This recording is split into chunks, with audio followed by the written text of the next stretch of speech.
In just over 2 hours' time, we're going to crown a new women's world champion. But even after 7 races spanning 8 monumental months, we still don't know who that's going to be.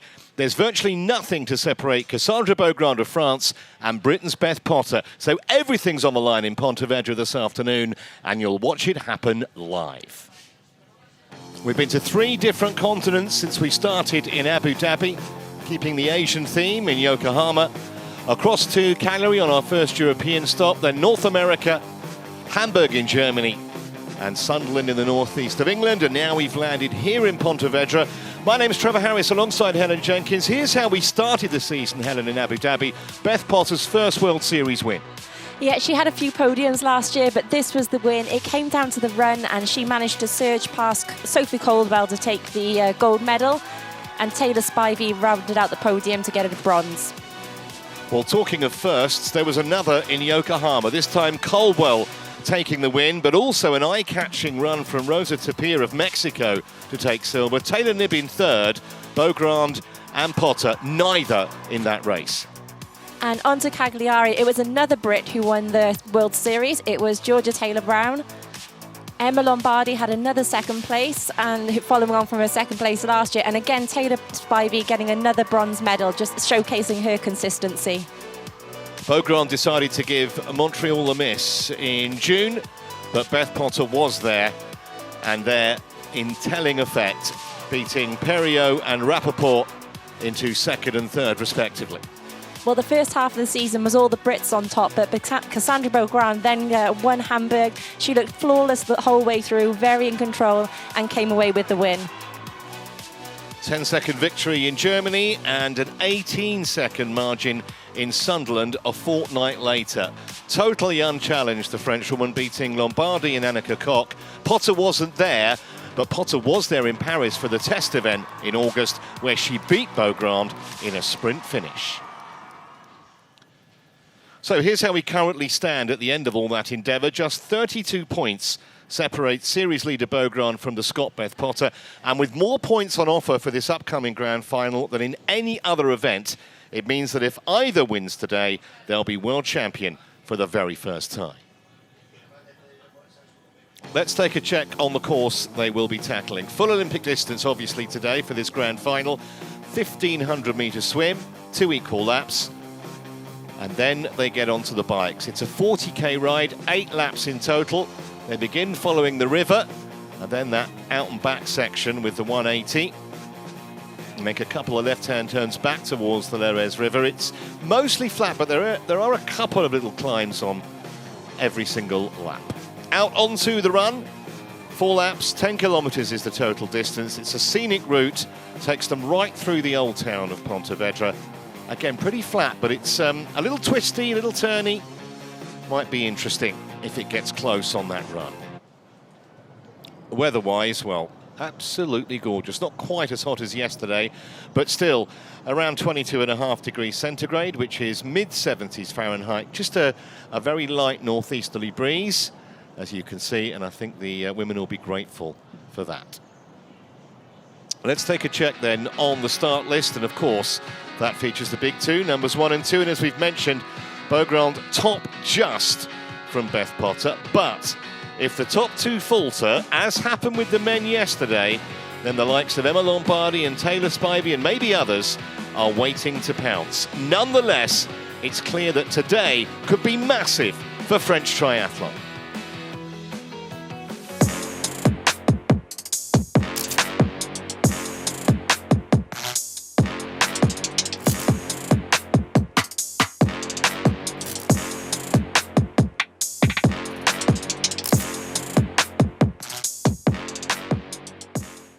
So how is the Cassandra now in 2023 different to the Cassandra that won her first WTCS race in Hamburg not so long ago? I have very good people around me, so it's helped me a lot. And yeah, I definitely think that's just the way I changed all my life. I just knew that in Montpellier I was in my comfort zone because I had everything, like people were doing like a bit everything for me to improve.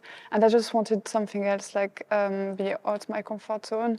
And that's why it was a bit hard at the beginning when I arrived in UK, and I was very proud of my year because I was going to school again and so many things, and I think maybe it's make me more tough, like I'm maybe stronger. So there's quite a few other females that could possibly have an impact on the race, and how have you prepared for different scenarios in this race? No French girls had a podium on the series before, so it's a big thing for us, and I think we can help each other to make it happen. I think we're all individual, but at the end, like we have the same strength maybe, so we'll see how we do that.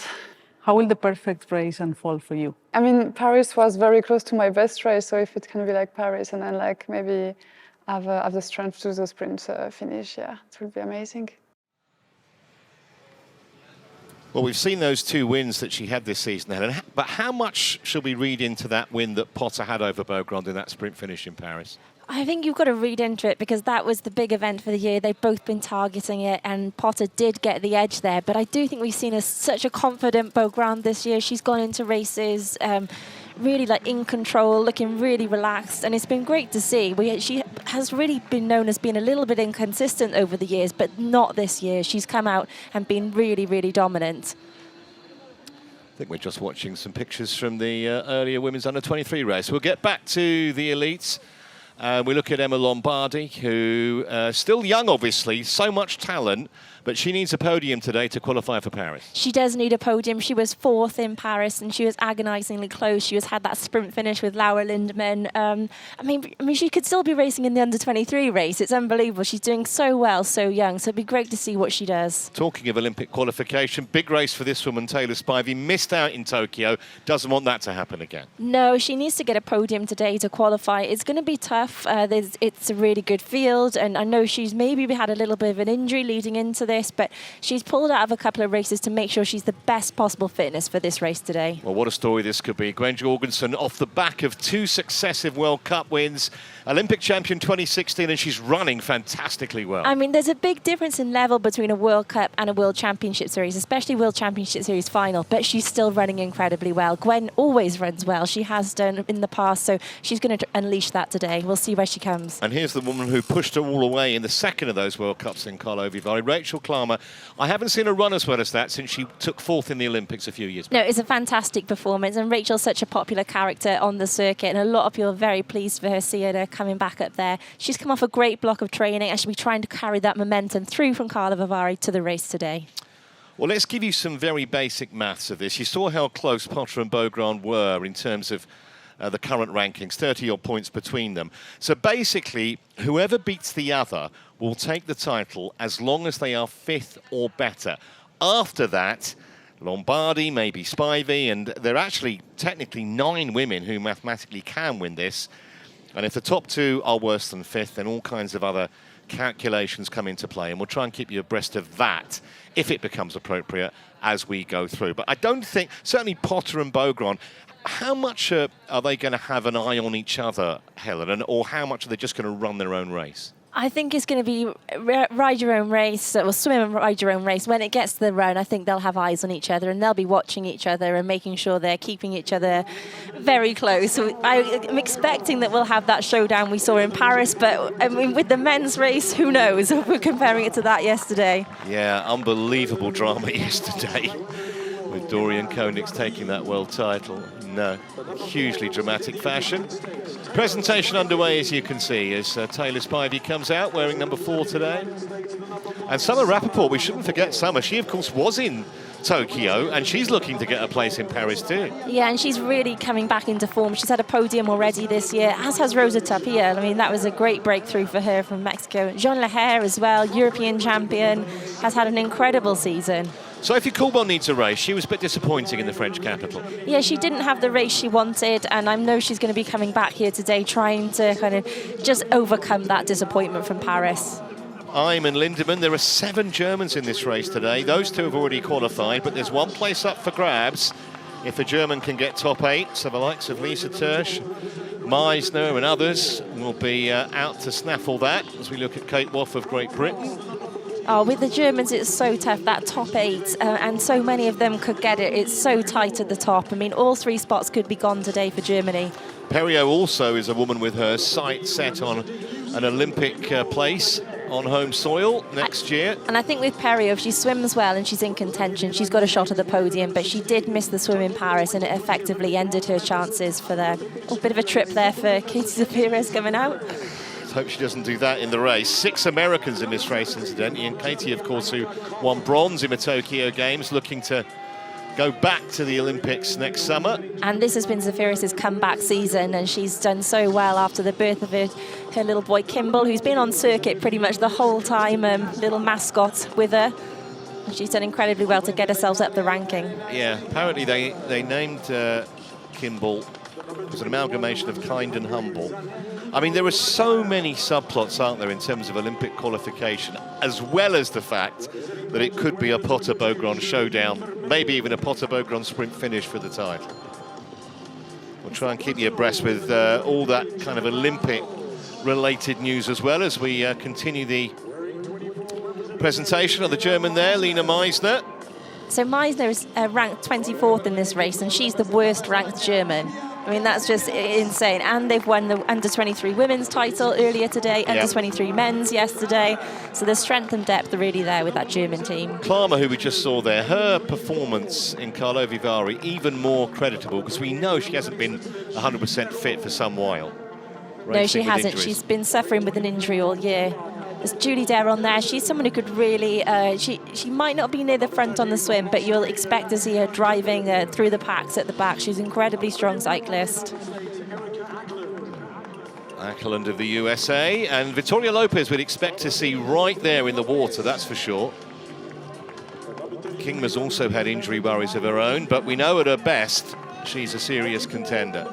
And Claire Michel, who famously caught Emma Lombardi and got the Belgians a bronze in that test event relay. Oh, it was an amazing run by Claire Michel, and I think she even surprised herself, but she had an incredible run. And I think, well, hopefully she's taking some confidence from that, because she's been a bit battered by the injuries and kind of illness for a couple of years. So it's really good for her to get a massively positive result. Yeah, I mean, the people at home thinking, why are so many of these triathletes injured? But I mean, you had injury issues. It's such a tough sport, and the training and competing regime, it's almost inevitable you're going to get that kind of an issue at some point. Yeah, I think so. There's a lot of races to train for. You have to fit in training, racing, and the nature of sport is that you push your body harder to get faster, and sometimes it just pushes too much. It's very rare for an athlete not to have any injuries, and athletes tend to push a bit too hard sometimes, and those injuries happen. Or some, like crashes and things completely out of your control.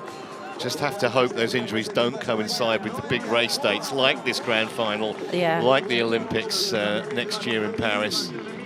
Charlotte McShane just coming out. This is her 12th World Championship today, Charlotte McShane. So that's the 12th World Series final she's been to. She's won one under 23s, and she's got on the podium in one back in 2016. So she's had a good run. Big cheers from Marta Pintanel there from Spain. She's a great runner. Anna Godoy, Olympian. Now, Bianca Seregni, she's someone to keep an eye on. One of the best swimmers in the sport currently. Yeah, so we're looking at the likes of Seregni as we have a little look at the chat on the pontoon. Rappaport, Spivey and Lombardi. It's a US-French alliance. Well, Spivey, Rappaport next to each other. That's good. That's good for Spivey. They're always both of them near to the front. Hopefully they can use each other to get closer to the front. It is a big field today as we watch Gwen go down to the start. 60 women in this lineup.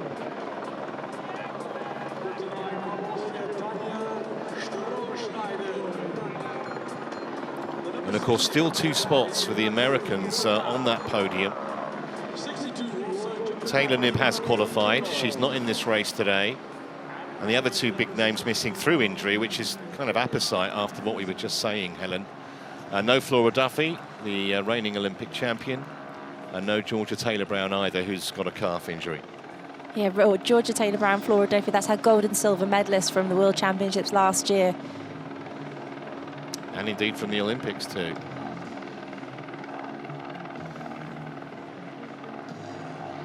How much do nerves play a part? We've got a minute to go till the start. You're standing on that pontoon. World title at stake if you're Well, certainly if you're Potter or Beaugrand, Olympic qualifying at stake for a lot of these women. What's going through your head now? I'd say I was more nervous watching it at this point. I think once you're there on the pontoon, you're in the zone, and if the nerves are getting the best of you at this point, you're probably too far gone. You should just be focusing at this point on the first part of the swim, that first kind of 10 or 20 strokes, thinking about the buoy. You just don't want to be thinking too far ahead, kind of really in the moment, and trying to, I suppose, block out everything else that's going on around you. Some athletes do that by being chatty, and some do it by kind of getting that laser focus and not talking to anyone else. It really depends on the athlete. You can hear the heartbeat. We are just seconds away.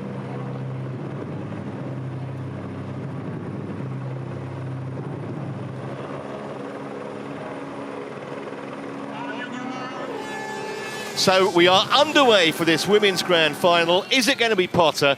Is it going to be Beaugrand? Or, as yesterday, are we going to get a seismic shock in the race for the world title? We saw all of the top 10 ranked women pretty much, I think, go to that left-hand side of the pontoon.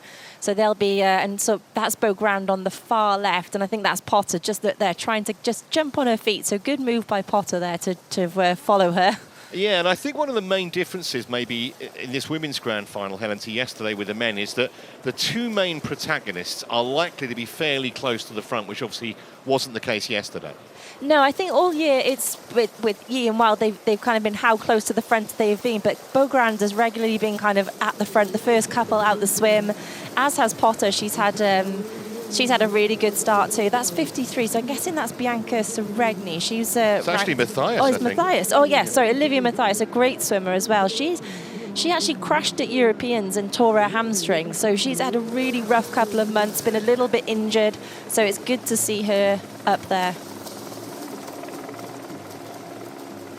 That's number 8 there. Sophie Caldwell as well. Yeah, and Sophie, if she's on form, we know is going to swim well. She rarely has a poor race in the water. Also prominent at this very early stage, Marta Pintanel of Spain, number 50. Oh, there's Seregni there, number 52. So we've got two of the athletes from the right-hand side of the pontoon, the lower rank Matthias Seregni taking it out from that side.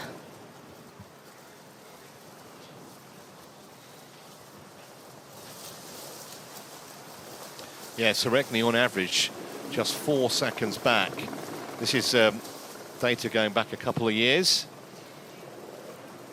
Yeah, so statistically, that Summer Rapport is the fastest swimmer on over the Olympic distance. Her average kind of position is just over 2, and that's data from TriStats. They do a great cheat sheet of all the statistical data and data points. So it never predicts how the race is going to plan out, but it really gives you like some good points of what you might expect. So at this early stage, but then you're throwing in athletes like Seregni, Matthias, who haven't regularly been competing at Olympic distance over the years. So it always does change, but it's always interesting to look at that data. But I think for Matthias, she has had that injury. She has a really late withdrawal from the Paris test event, which she was massively disappointed about. But I bet she's been spending more time in the pool because she hasn't been able to run or ride as much. So we're going to see her pushing the pace. Yeah, just going back to those stats, the one I love was, you mentioned Rappaport, on average 1 second behind the leader out the water. We know on occasions, obviously, someone's come out in the lead herself. So that helps the old average a bit, but it just goes to show how consistent the American is. So there's confirmation. Matthias of Great Britain, Seregni of Italy are the two early leaders in the water. We've only been going 3 minutes. Yeah, and Seregni has had some incredible runs, swim splits this year. I mean, like 30 seconds over a sprint distance, but it didn't pan out too well for her because she ended up expending a lot of energy. That was in a World Cup in Chijavaris, and she spent a lot of energy and then got caught and ultimately didn't run that well. So I think she has learned to dial it back a little bit, so she's not expending as much energy on the swim. She's trying to pull that group away rather than get away on her own. It's hard to do, though, I'm sure. I'm sure it is, yeah. We'll see how it pans out for her this afternoon. One of this, we're looking kind of for Victoria Lopez, who's number 32, so she would be wearing a blue hat. She might be close to the front, one of the good swimmers. I mean, my list of swimmers is massive. Yeah. Normally it's about like 7 or 8 dots. Yeah, there's so many that can swim well, and there's always the Americans as well, like Kirsten Casper's always up there as well. Seregni won a World Cup recently. She won the World Cup in Weihai, and that was a tough course. She's good over the Olympic distance. For a young athlete, sometimes it takes a while for the younger athletes to get stronger at that Olympic distance, but it does really seem to suit her. And as mentioned, it is 2 equal laps, so the first official timings we're going to get is when they come out the water after the first of those laps and then dive back in, and then we'll see exactly where Beaugrand and Potter are, because obviously they're the two that we're going to concentrate on initially in the race for the title. Things may change as we go through the day. And it's Seregni who's going to get to that buoy first. I think Matthias now is back in line with those others. And I think Beaugrand was one of the athletes who was coming from that left-hand side of the pontoon. She did have a fast start. She's been swimming incredibly well this year. You'd probably expect her to be, 10 seconds or so back out the water, something like that. Although she has led swims before, so we know she's going to be on the premises, assuming nothing sinister happens to her on this 1,500-metre swim. So Seregni's already got a little gap. She's just opened up a body length. I think there's Rappaport coming round. That's number 5. Yeah, that's Summer Rappaport there. I think there's 8 as well, Coldwell. Lots of yellow hats up there. So that's good. Oh, there's number 3. So that was Emma Lombardi really getting stuck there. She almost stopped. So she'll have to try and recover from that. I mean, this bit of the course is hard because the buoys are all quite close, they're quite tight, but then they have the really long straights. I mean, it's 345 metres to the first buoy and then obviously back to the pontoon. So they have these long straights to almost try and get out of any mess they've got caught in at the buoys. We saw yesterday a few athletes trying to go wide and swim up the outside of packs if they got caught. So of those that are at the head of the standings, Beaugrand and Potter we've mentioned should swim well. We just saw Lombardi potentially have an issue. Spivey's a very consistent swimmer also. Rappaport we've mentioned as well. And Sophie Coldwell, who we got a shot of a few minutes ago, she was looking okay also. But still very early stages here. Yeah, there's Matthias in second.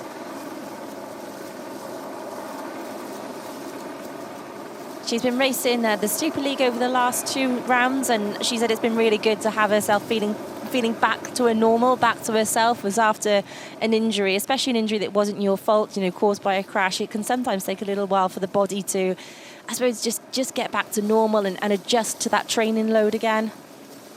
On the blue side there, I think that was Victoria Lopez, not that blue cap, the other one that we could see. Yeah, Lopez has definitely improved her running in particular, but also on the bike as well. There's Beth Potter there, number 2. So Rappaport's there too. I'm not sure where Beaugrand is. There's number 3.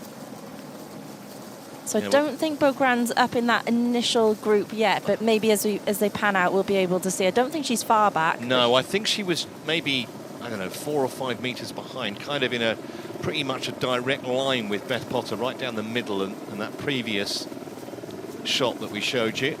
So there's 5 Rappaport. There's Maya Kingma as well. I think that's 33. That's Kingma. So Kingma's had problems this year. Like, she's had really bad breathing problems. She had a good start to the year in Yokohama, but hasn't really found her rhythm. And we've looked back, she's not really been raced that much this year. Really struggled. So, but we know if Kingma's in good shape, she's really, she's won a World Series before, and she's a very strong cyclist. So for the women at the front of the race who might want a bike breakaway, it's really great to have someone like Kingman up near the front, because she's going to work really hard if her health allows and she's recovered from kind of the issues she's had earlier in the season. I remember that win. It was in Leeds, wasn't it, a couple of years ago? Absolutely brilliant performance, and she was only just outside the top 10 in the Tokyo Olympics. And there's a group away, 1, 2, 3. I think there's about 7 in there. So Seregni, the strength of Seregni at the front really seems to be pulling along. Beth Potter's in that group, but I'm not sure if Beaugrand's in there. I'm not sure if she is either. Maybe just a fraction further back than that leading group of 7. We'll get the answer fairly shortly, because they've not got that far to go until until they complete their first lap of 2. And as we mentioned earlier with Beaugrand, it's been a different Beaugrand this year, and I think we'll see now if she is down, then how she responds. If she's able to get herself out of trouble and kind of swim her way back into that race, because there is a gap there, and I think Beth Potter might be on the wrong side of it as well. We'll see now, but there's yellow hats on both sides in both groups. And they're the athletes, so those yellow hats are the ones that have that chance at the World Championship today. You can see very clearly that separation between the leading group and the chasers.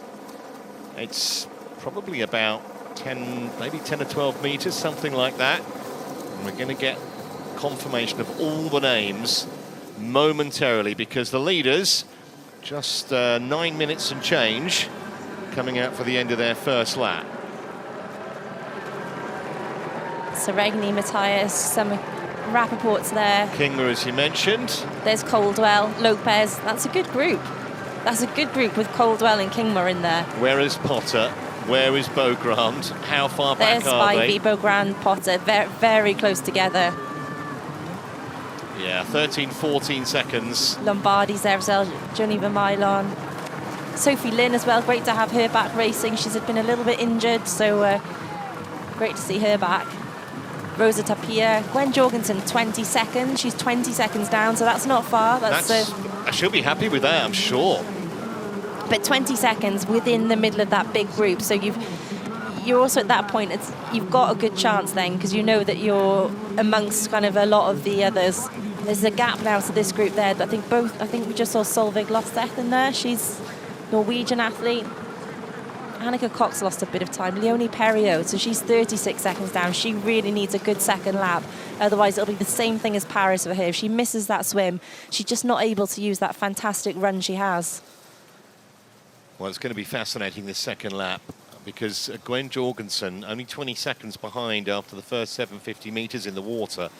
I think it's absolutely pivotal for her this second lap, and potentially could kind of maybe change the complexion of the race if she can get into that lead bike group and then show us the strength of her run. I for one, would be absolutely fascinated to see her run against the likes of Beaugrand and Potter off a kind of level start if they do come off the bikes together. Long way to go. Oh, it would be really interesting. And once Gwen Jorgensen got into this race, everyone knows she's got a shot then. She's got a shot of making that Olympic selection by getting in the top 3, because we know what a great run she has. And I do think this is her best chance, because we've gone through the season and it hasn't really, apart from Georgia Taylor-Brown winning in Cagliari, it hasn't been influenced so much by Georgia Taylor-Brown, Flora Duffy, and both of those are strong swim bikers, and it has changed the dynamic of the racing this season. So I do think for Gwen Jorgensen, it's a great opportunity today. There's maybe not as much bike firepower up front, and she might be able to get away into that front group. There's Beaugrand. So it looks like they're trying to swim across to that group. There's 3 of them on the front. I think Beaugrand is close to Potter as well. Yeah, I mean, sometimes it may not be kind of anything deliberate that they are pretty much together. It's just the way it happens, because their swims are fairly similar. You'd say Beaugrand probably has a slightly better swim in general than Beth Potter does, but there's not that much in it between them. No, they started at the same side of the pontoon. They started next to each other as well, so quite often they will end up in a similar position. 33 Kingma's still on the feet there. I think this is good. I mean, because they've got that small group away, we've got the group chasing behind now. They're really trying to pull their way back on, and it means this swim's going to be fast. So for that large group, we can see it's 5 or 6 abreast in the middle of that big group. They're in danger of losing the smaller group trying to get over to the front. I think it's 5, isn't it? We see now that front 4 Maybe is stretching 6, is out, and they're trying to get over, but the big group behind. I think if you get Taylor Spivey getting near the front as well, she's a really strong cyclist. She's always really active in a breakaway. She always rides hard. If you get Spivey up into there, then that front could go. That's going to be one of the fascinations of it. And if it does, might just change calculations a little bit. I mentioned at the start that if the 2 leading protagonists aren't in the top 5, then other women potentially can come into calculation. Well, there you've got the 6, and then there's about 4 athletes, which I think Potter and Beaugrand are in there, and they're the athletes that are trying to swim over to that group. And it's going to be really tough for anyone who's stuck in that big group, kind of in the middle of that. There's really no way you can respond to it. You can see, sometimes you can look up and you can see a gap's going, but when you're stuck and you've got swimmers like pretty much on your shoulder, there's not really too much you can do. Maya Kingma powering through the water. Yeah, it's good to see her back racing after all, because we know when she's on a start line, when she's fit, she's got the potential to podium, and she's one of the most exciting riders to watch when she's cycling, because she's in Bermuda last year. I think I remember she was the athlete that was able to kind of jump over to Flora Duffy, put down this massive effort to get there, and she really animates the bike with how well she rides. Yeah, she was brilliant in Bermuda. She would have got a silver almost certainly, but she was battling an ankle injury. Yeah, she's tough, isn't she? Oh, huge. I mean, getting through that 10K with that really bad ankle she had. I mean, her season last year was really disrupted by injury, and she's still got top 10s in Yokohama, Hamburg and Cagliari, and it's that bravery that is, it's all part of a triathlete's armoury. Yeah, and they've managed to get back on. So I think that's Beaugrand and Potter who are back onto that front six. So Caldwell was up there as well. Well, if they are, that's absolutely pivotal. Yeah, Spivey was there as well. Minoru Keno from Japan, she's a great swimmer. She was up there too. Be trying to get around these boys as smoothly as possible. Hopefully no contact and getting around as fast. Yeah, these lead is not so bad, but just you could see just in behind, one of the women literally got stood up there at that boy. Just nowhere to go. So we're back to a long line. The group is together. I mean, Seregni, I think she's swimming within herself, because we've seen what gap she can open up before. So this is a chance now for her to really, if she's left anything in reserve, she might really open up now and try and separate. I mean, it's hard in the swim to know exactly what's happening behind you. She would have had a bit of a look when she came out the swim, but she might be able to look when she's on the buoys. Oh, great shot of her there swimming. She just looks so relaxed. And it was a wetsuit earlier for the under-23, so I'm sure especially these top swimmers will be happy that the water has warmed up a little bit and it was non-wetsuit swim.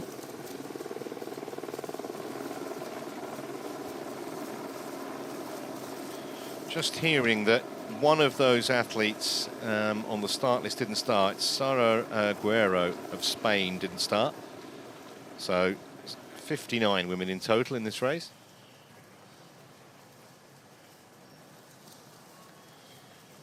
And we're well over halfway through this second lap in the water.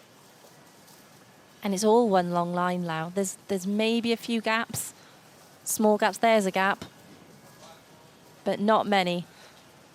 It looks like there's contact pretty much all the way through, but they don't need a massive gap to force that breakaway. And I'm sure a lot of the women who want that breakaway will be kind of inspired watching the men's race yesterday, knowing this course is a course that breakaways can happen on. I think that surprised a few people because, you just looked at the bare course details and it looks pretty flat. OK, there's a couple of little inclines, but it did prove a course where breaks can stick. Yeah, and a lot of motivation in the front pack as well, which we would have today with the front pack coming out. I mean, with Beaugrand and Potter being, if they come out in the same group, we could expect maybe them to look at each other and not work. But then I suppose throwing Gwen Jorgensen into the mix, maybe they don't want to be running with Gwen Jorgensen. I don't know if that's going to come into their thinking, or if they think they're still going to have the edge over her. Or they'll just think, OK, well, it doesn't really affect the fight for the title, so to speak, but it potentially certainly could affect the US Olympic triathlon qualification if an American gets on the podium this afternoon. And Beaugrand and Potter are both going to want to win this race, aren't they? Yeah, of course. Number 4 there, Taylor Spivey, moved herself up a few positions.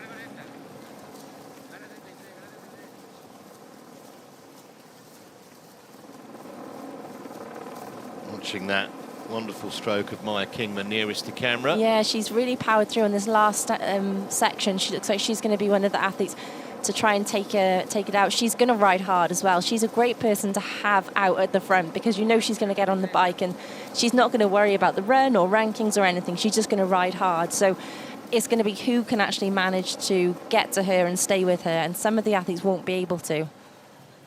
Well, you can see the finish of the swim is in sight. Certainly it is for the leaders. Just be curious how many of these women managed to get into that lead bike group, because you can see there is a bit of separation once you take out the first maybe 7 or 8. I think it changes because King was on the front. I think that's really exciting to have her that far up and knowing how hard she'll ride. Also, Olivia Matthias there as well. She's a strong rider. She's really going to work in a breakaway group.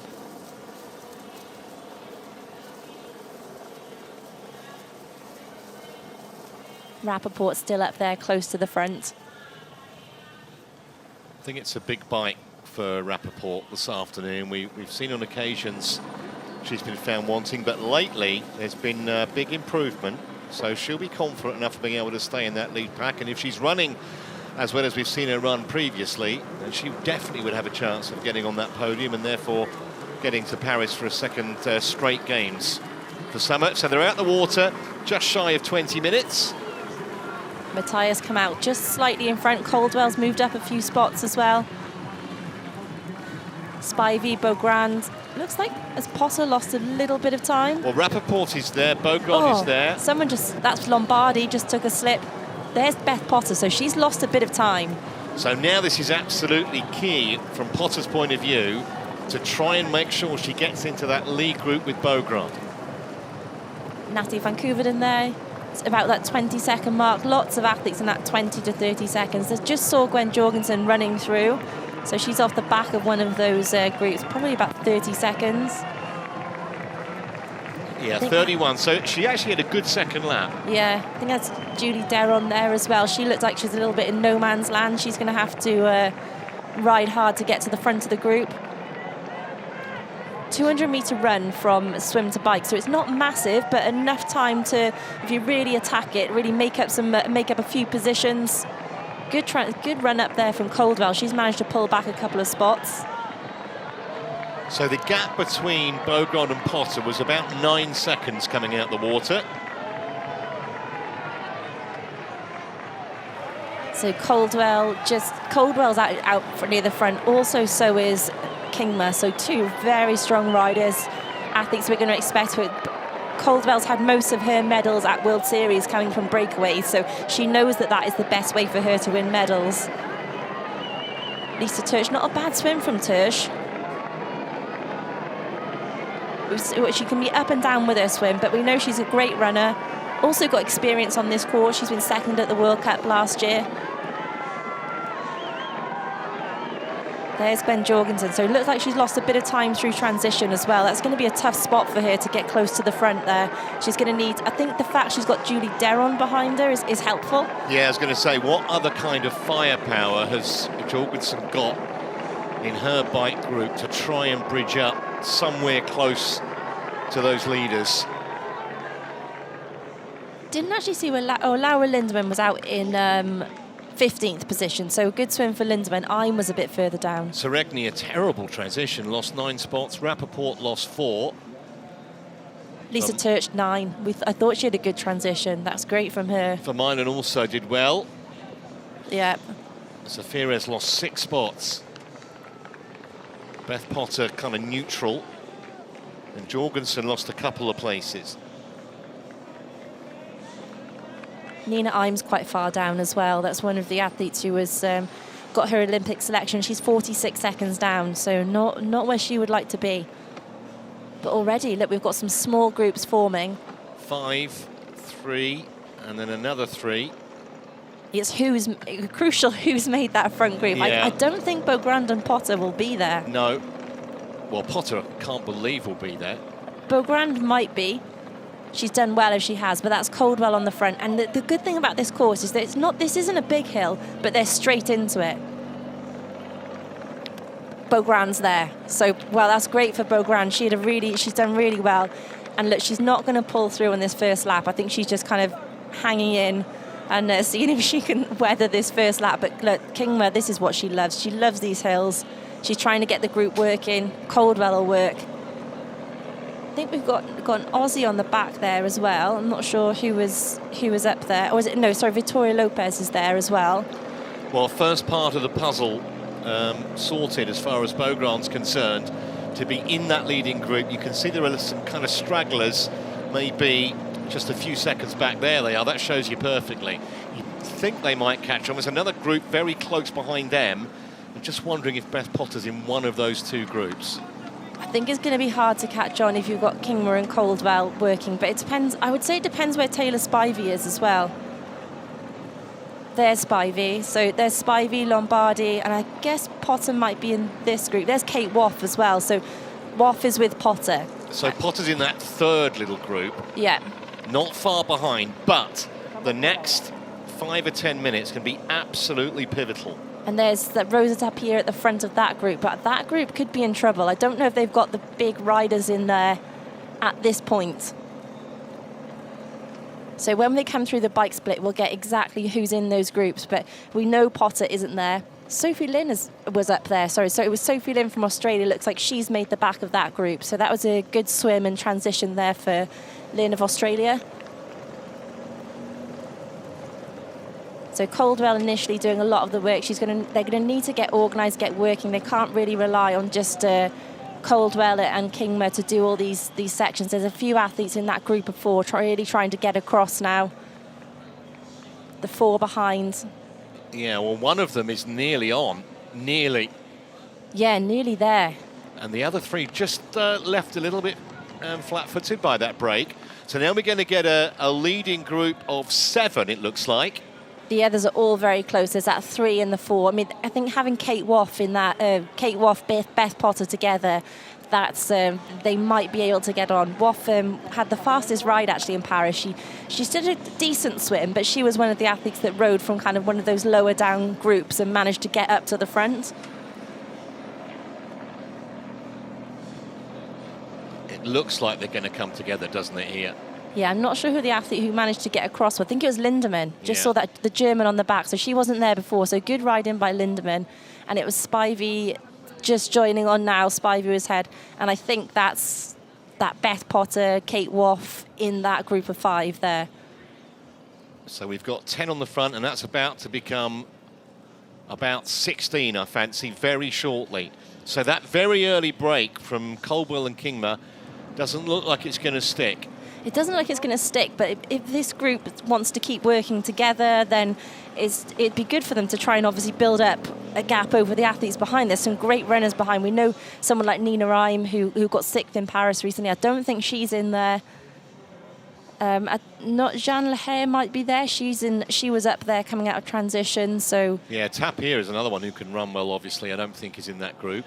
Yeah, so they are through bike split 1. So now we've got Caldwell, Matthias, Lopez, Kingma, Beaugrand, Lynn's in there, Lena Meisner's in there, Spivey's in there, Laura Lindemann, Potter, Woff. So we've got nearly all of them now.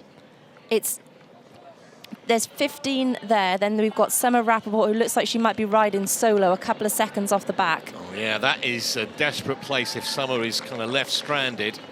But from the back of the front group, which is 8 seconds, it's at 25 seconds, so it's almost 20-second gap between the groups currently, but they're really going to have to keep the pressure on this front group. Yeah, Alicia Beto's made it. And Lehair also. Yeah. But I think they're going to want to ride. They don't really want all that group coming together. You're thinking of the Jorgensen factor? Well, Jorgensen, but also, there's a lot of good runners back there as well. Well, it's going to be interesting to see when these women come through to complete their first lap of 8, just see how far behind some of those stellar runners are.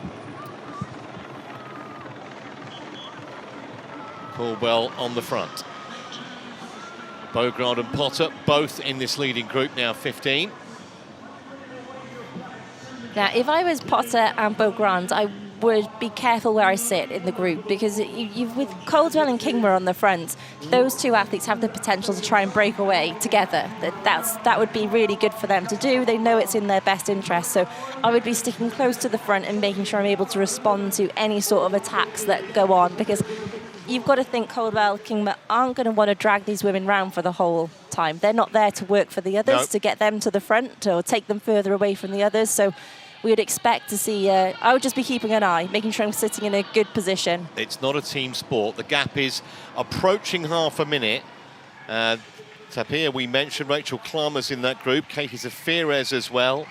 Now, where is Gwen? Let's see if she's in the vicinity. Maybe, maybe not. A lot of women, though, including Rappaport, who has fallen back into that chase group. Deron is in it. We know how powerful, and Gwen is pretty much there. So she's about 35 seconds back, but in that group, probably right on the back of that chasing pack.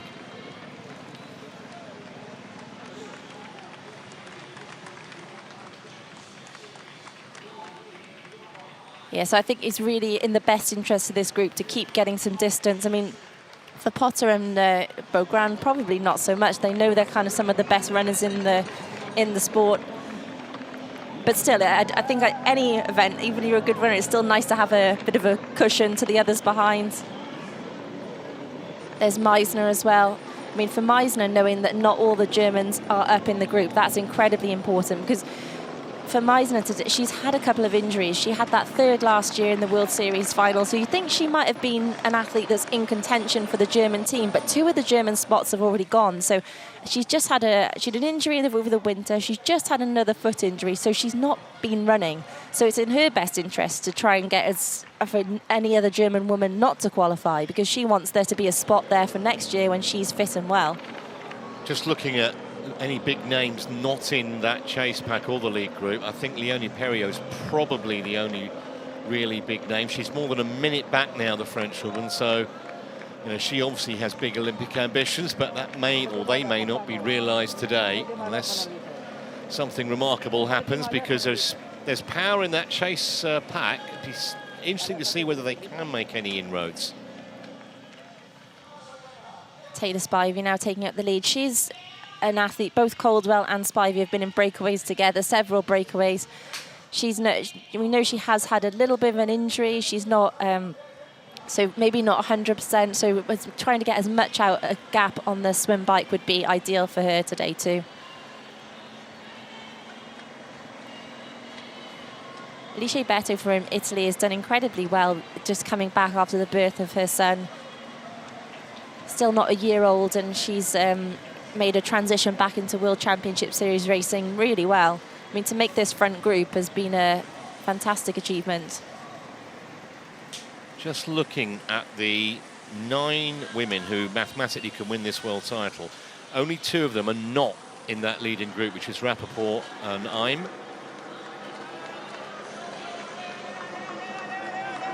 But tellingly, both Beaugrand and Beth Potter in this lead group, and you fancy if they come off the bike somewhere near the front, then it's going to be a straight race between the 2. But we're a long way from that, only on the second lap of 8. Yeah, the gap as well to look for was 28 seconds, or 24 from the back of the front pack to the front of the second pack. So that's a gap we'll be looking at through the splits to see if that's growing or what's happening with that.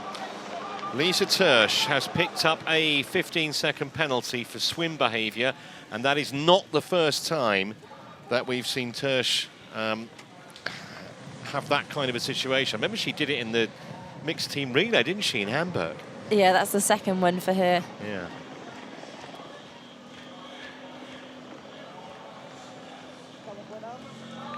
I mean, Kirsten Kasper, we don't talk about that often, I suppose, in that fight for selection, but she's been really consistent this year. I don't think she's been outside the top 20. She's always got kind of there or thereabouts. She always had a good swim, so you never, sometimes it's easy to turn that around. And, you know, with it being a group of 15 at the front, it makes it a good shot for her as well.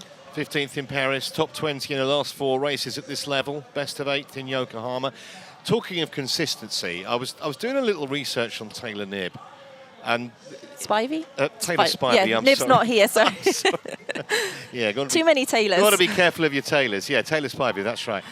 And the consistency that she has shown, she's only finished outside the top 10 once in her last 38 top-level races, going back pretty much 5.5 years. And the one race when she wasn't in the top 10, she was 11th.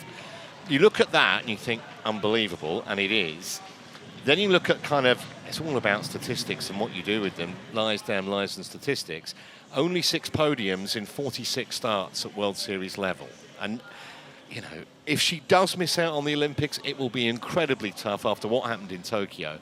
Having said that, if the likes of Gwen Jorgensen or Kirsten Kasper that we just mentioned, or Katie Zafiris or whoever gets on the podium. And then, you know, it's down to US Tri to make a discretionary pick. There's no room for sentiment with it. No, it's not, and it's absolutely horrible because it was a heartbreaking kind of situation last time, seeing Spivey not go, but Zafiris got picked and got the medal. But yeah, for Taylor Spivey, she needs to show that she's not just consistent. The consistency is great, but it doesn't win you an Olympic medal. She needs to show that she can go out there and perform on that given day, which she hasn't been able to do so far. She's got those medals, but on that one day. But I think a lot of people are rooting for her and really behind her because of, you know, what happened in that Tokyo situation. So there'll be a lot of people kind of getting behind her to really get that podium today. Yeah, and if it does go down to a discretionary pick, it's going to be all fun and games with everyone having their opinion and their say. But Spivey doing what she needs to do, which is in that be in that main lead group, as there are so many big names in it, including Potter and Beaugrand. Colwell and Kingma also are the power horses on the bike. They're just at the back of that group. Yeah, and the gap's gone out as well. It's another 4 seconds, so the gap is getting bigger. Which you would expect with the firepower that there is in that leading group, and they're not far away from completing their second lap of 8. Yeah, Meisner on the front, she's a good rider, really solid. And again, that's how, I think with the injuries she's had, we would have expected her riding to be up, like even more than it was probably last year. And with Meisner and Lindemann, the only 2 Germans in that front pack, this is incredibly important for her to keep this pack away and see if she can hang on. And well, as well, it's all about preventing others from getting that selection if there's only one spot left, which I suppose the harder she can ride, the more likelihood that is. It's not really a nice way to be thinking, but everyone's got to be looking for their own Olympic selection and what's best for them.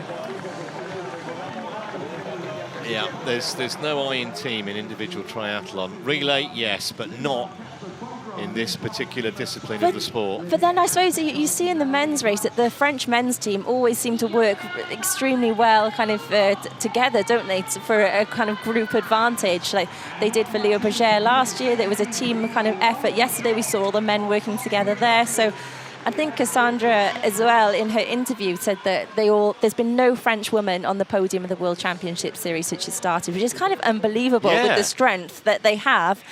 And yeah, so I feel like there's a bit of a team effort there to do that. We might see Lombardi kind of really maybe blowing some pulls for Beaugrand, but I mean, it's hard to tell when you're just watching them from this point.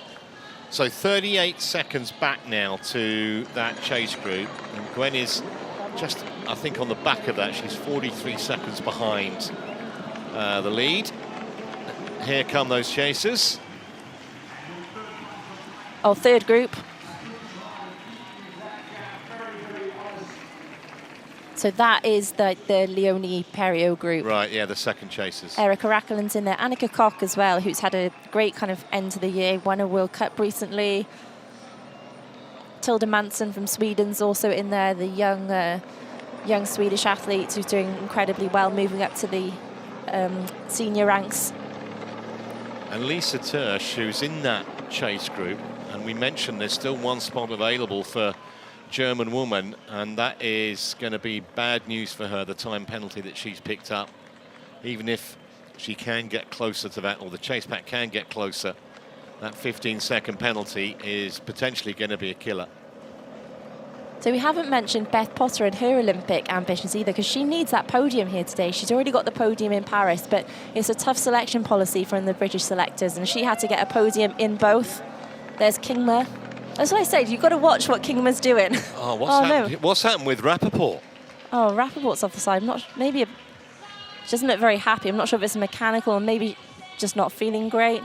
She looked like she's holding her back then, so hopefully nothing major. Well, we saw that she kind of lost touch with the lead group, didn't she, and fell back into the chasing pack, but I think Summer's race is run today. And that's not what we've seen from Rappaport lately, but is that must be Kingma. Yeah. I mean, you've just got to watch her because she's such a strong rider. This is what she's going to do.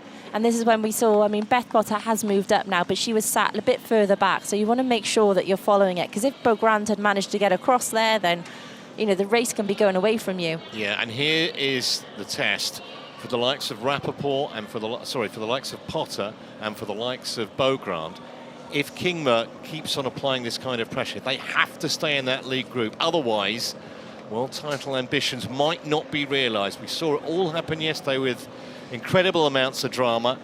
From Beaugrand and Potter's point of view, they need to stay in that lead pack. Yeah, I think they're both up there. I think they were both kind of sat near the front. It looks like it's Meisner on the front who's really trying to pull them back. But see Beto, Lahair at the back there, just coming under pressure. And it might not be the first test that Kingma or Coldwell is going to set them. They've still got 6 laps to go. Yeah, and the gap at just about 40 seconds. So if they keep attacking those attacks, it means that front group's going to get maybe even further away. See Gwen just towards the back of that chasing group. A lot of women in that group as well.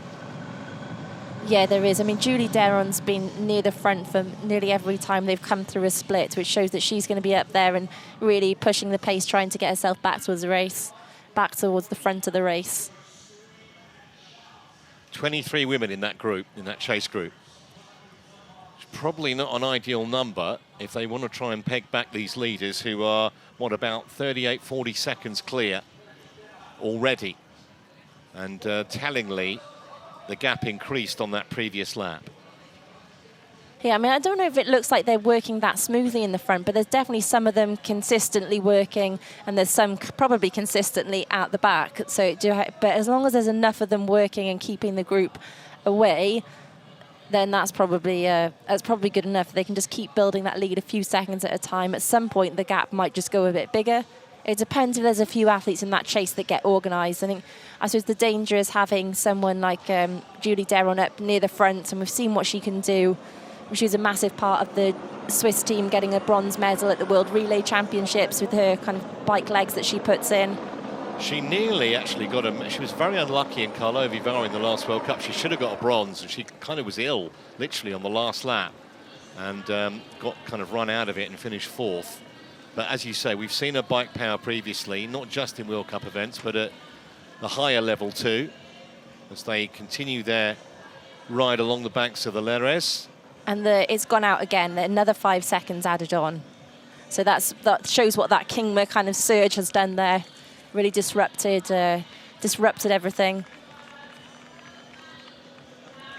It does make it harder for people to, another attack going, it makes it harder for them to get a rhythm going when there's attacks going off the front. It makes for an uncomfortable ride, but it does make it fast. Well, certainly from all the evidence we've seen, the likes of Maya Kingma and Sophie Caldwell not going to make it the easiest ride for the other 13 women in this group.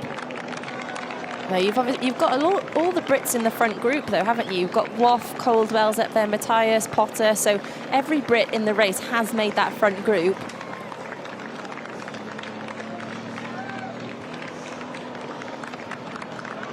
Spivey just at the back there with Lopez and Lara Lindemann. There's Caldwell just in front with Beth Potter. I mean, Lindemann's timed her season to perfection. She knew Paris was the big race for her. And at the start of the season, just really didn't show it. We didn't really see anything from her. But getting 3rd at the test event and getting that Olympic selection sewn up, she really has, she's very good at getting it right on the day. And, of course, she had that brilliant sprint when she got the better of Beth Potter in the relay, too. Yeah, incredible. So they're coming round now to complete their 3rd lap of 8. And these 15 are going further away from a chasing pack that includes the likes of Katie Zafiris and Gwen Jorgensen, the 2 big-name Americans. Klarmer also in that chase group.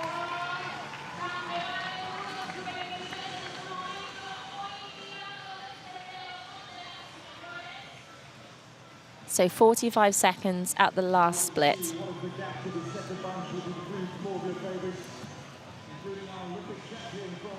Well, that's telling that they're coming out the stadium before they're going in. And that's quite significant, I think, that it's maybe gone out a couple more seconds. Yeah, psychologically huge and psychologically damaging for those in the chase group. It's out to 43 seconds, so it's going up about 5 seconds a lap. And they do that for another 5 laps. That's half a minute. It becomes well over a minute, the gap. across that spectacular bridge that was only built as recently as 1993, the Tirantes Bridge, right by the convention centre. Well, it's a pretty place for a race, and I think one thing has been noticeable this weekend is just the support on the course. It's been incredible with the age group athletes racing over the last couple of days as well, para going on, under 23s. It's been an amazing location for a World Series final. A very busy and a hugely dramatic weekend so far, and this is, well, it's not quite the conclusion because there's obviously age group racing still, but in terms of the pros, this the conclusion not just of this race but of the World Championship Series season. So this is the third group coming through. So that's the Leone Perio group. I would imagine they're losing even more time than the chasers are, the first chase pack. Yeah, the chasers, it's 45 seconds or so, isn't it? Yeah, so in that group, Steinhauser, Anke Cox in there, Kurikakova, who actually won the World Cup here last year. So Kingma again at the front during this hill. It's worth keeping an eye on that gap, though, and see whether the attacks that are happening, if that's slowing it down or if it's speeding it up, because there's so many. It's still a big group at the front, and there's a lot of athletes you kind of know that aren't contributing to the effort, so there might be some frustration at some point that those athletes aren't coming through, and they're not going to want to do it all. Here's Sophie Lynn in the middle. She said she had a mishap in T2 in Hamburg, and then she ended up finishing, I think, 20th in the... So it was the second of the events. She realised that mishap. She actually broke her foot. So she's been out since Hamburg. So this is her first race back. So it's pretty impressive for her to have such a good swim, make that front group. She's based in Boulder, so it's she's been back over there training. But obviously the prep has worked well for her. Might not be in the best run shape, coming off that injury, but she's given herself the best chance possible. And we know it's a top 8 for the Australians to qualify for the Olympic Games. So, I mean, in this position, she's the best shot she's got. She's managed to get herself into that breakaway group.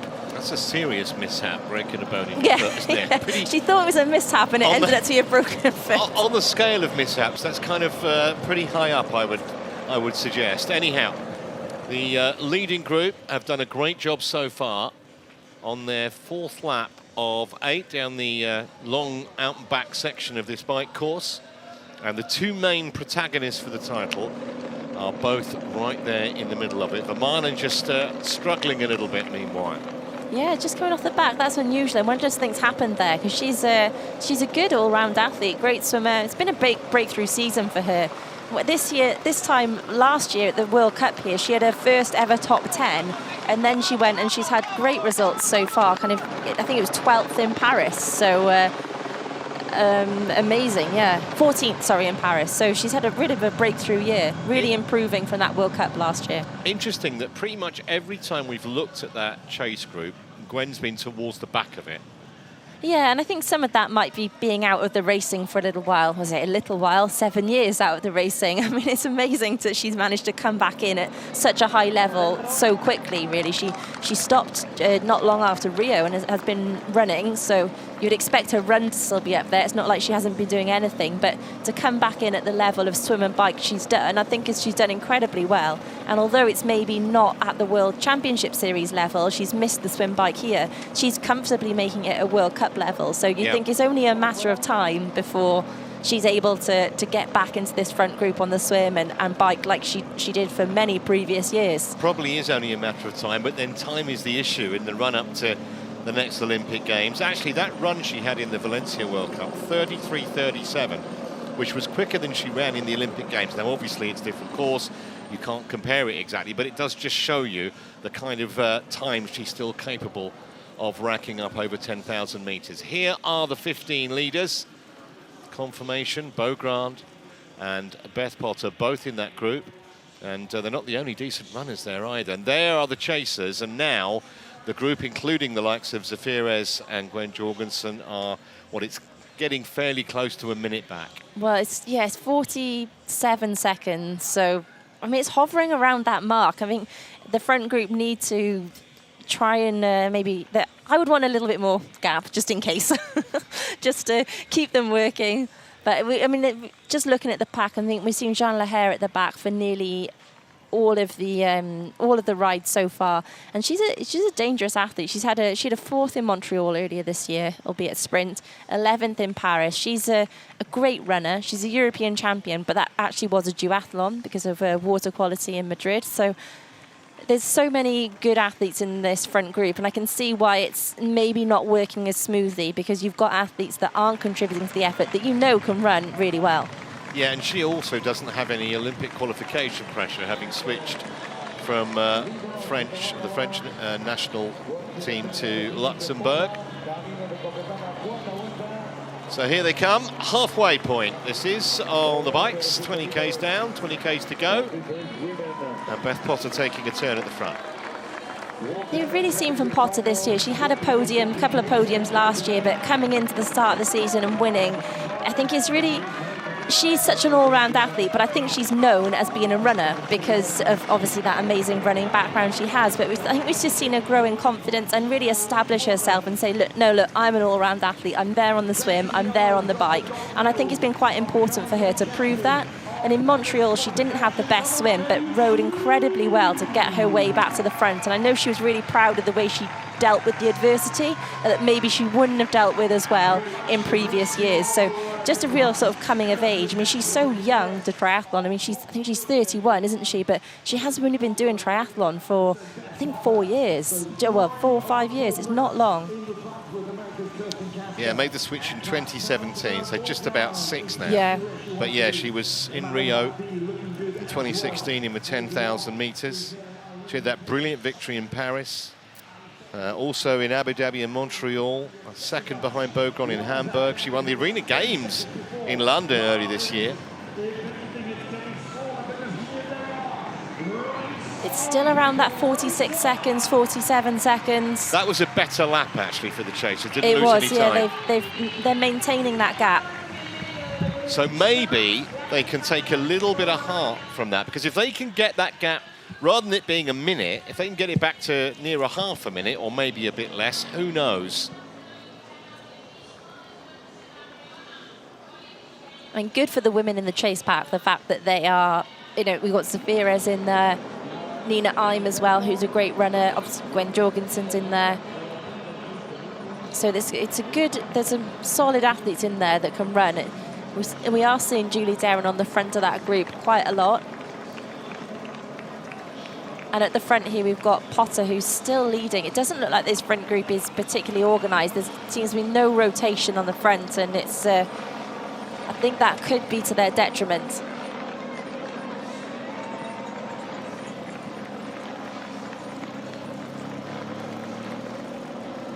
Kingman now in the middle of that group, having a little just look turn away from the lead. Look, there's a little word with Spivey then.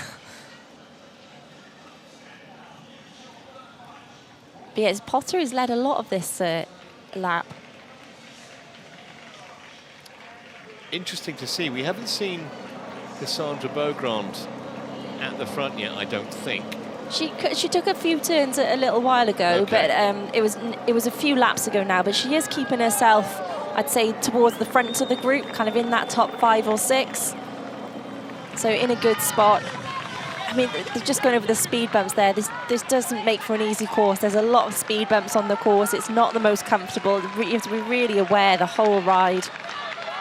See, this group looks more strung out. They look like there's a little bit more aggression happening in there, whereas the front group, they've got to try and get organised and really get working if they want to keep that 45-second gap. It looks like now they've got some rotation going through. There's Casper as well.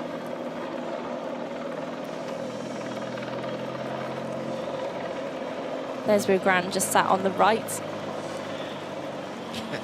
Almost like she's got kind of like a watching brief, just making sure she doesn't get into any trouble. Close enough to the front that she could potentially cover any break.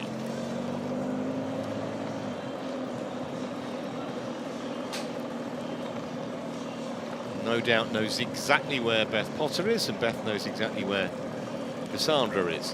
I think the gap might be coming down. It might just be a couple of seconds, but maybe just from the view last time they went through. Well, they'll have a kind of mental note of where those chasers were when they passed each other on the previous lap. But it did look like, even though it came up on screen a minute ago that they lost another 5 seconds, I'm not sure. There might be 5 seconds to the back of the chasing pack, but it's actually maybe 7 or 8 seconds from front to back of those chasers. A little bit slower around the dead turn for this group just because it's so big. Those athletes at the back now, it's a big chase back on. I mean, they're going to get there unless you're really under pressure, you wouldn't get back on. But it's a tough place to ride when you're constantly chasing back on this straight, and because it's slightly downhill, it's fast.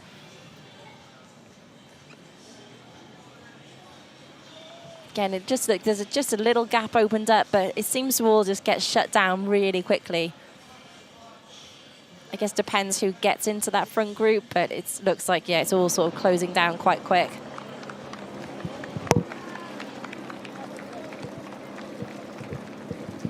Well, it has a different complexion to it, this women's race, than the men's grand final from yesterday, but it's just as enthralling because at the moment, no clues whatsoever whether Potter or Beaugrand are going to end up as world champion, if indeed either of them is going to be holding the crown in about an hour or so's time. I mean, I suppose it wouldn't. They're such good runners. I mean, they wouldn't want them in the chase group. They would be obviously harder. But the fact they're both together, they've got a bit of a cushion over some of the runners behind. It looks like it might come down to these two. Whereas, yeah, the men's race, it was guessing right until the last, until the sprint finish. But with these two athletes up here, they are the athletes that have dominated the season so far. Yeah, and because of that domination, they've got that little buffer. Fourth or fifth will do as long as they're in front of their main rival. And Lombardi as well. I mean, I feel like she's in quite a good position, being so young, and I think Beaugrand has the higher profile. She's been winning the races. She's going to take a lot of that pressure leading up to the games, maybe a lot more of the media attention. It's probably going to be, if Lombardi qualifies, a bit of an easier build-up for her. She's to have a bit less pressure on her, and she's a young athlete. It's going to be really interesting to see how she develops over the year, but she's in a great position now to try and secure that spot. She knows that she's been on podiums already this year. She also knows she got out-sprinted by Laura Lindemann in Paris, so whether she can have slightly different tactics to prevent that from happening. But like we said earlier, Laura Lindemann has hit this back end of the season so well. I mean, great. She's had great preparation. I know she changed her coaching setup last year, and it seems like whatever she's done has really worked, and she's produced the results on the day she has to. Yeah, Lombardi actually was 22 earlier this month, so she's got you would think, an absolutely stellar career ahead of her. Lindemann, as you mentioned, having a real purple patch in terms of form.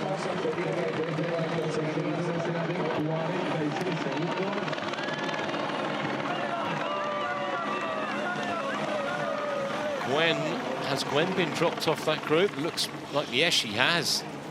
Oh, so that was maybe out of that that dead turn we saw at the end. We're saying how hard it is to chase back. You've got to put down a huge amount of power, and the fact that you're chasing into a downhill where the pace is fast. So if you're slightly off the back, that group is just going to move faster than you. So unfortunately, it looks like she's just come off the back and not quite managed to get back on, as has the Milan, which also shows the pace, doesn't it? That shows that the women are riding really hard today. That the gaps are.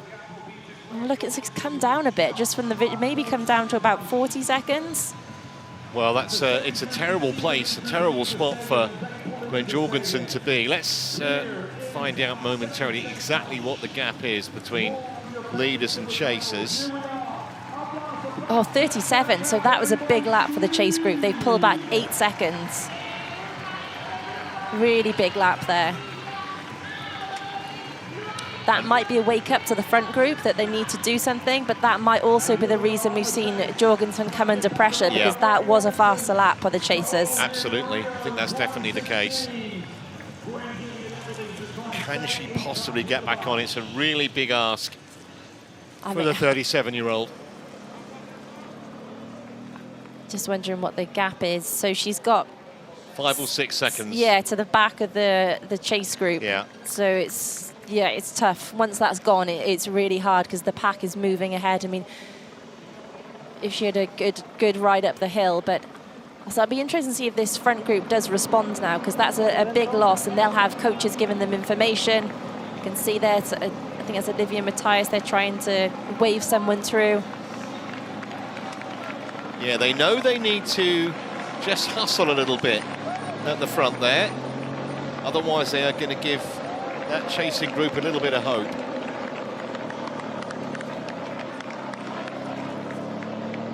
Katie Zafiris in that chasing group would be one of the bigger names. Tersch is in there, but she has a penalty to serve. Rachel Klammer, though, we know she's running well. And Klammer needs a top 8 to get her selection. It's a tough policy, and if they don't get it, they don't know if they'll be racing. So they really, even if you're the best, doesn't mean that you're going to be going. They've got a tough standard, and they really want to stick to it. There you go, 8 seconds they made up on that last lap. So that arrested the slide, so to speak. So the time they lost on laps 3 and 4, they made up on lap 5. There are the chasers. And Claire Michel at the back. So Regni's there as well, Santos. It's a solid pack. There's a lot in there. It's been good riding from some of the Vermeulen still. She's yo-yoing back and forward off the back of that pack. She's managed to get herself back on a couple of times. She may have a chance when they get to the dead turn at the top if she can not let that gap open up too much now. It's almost cruel, isn't it? Kind of dangling a string that we're there, but she just can't quite make up the gap. Maybe she'll do it on this lap.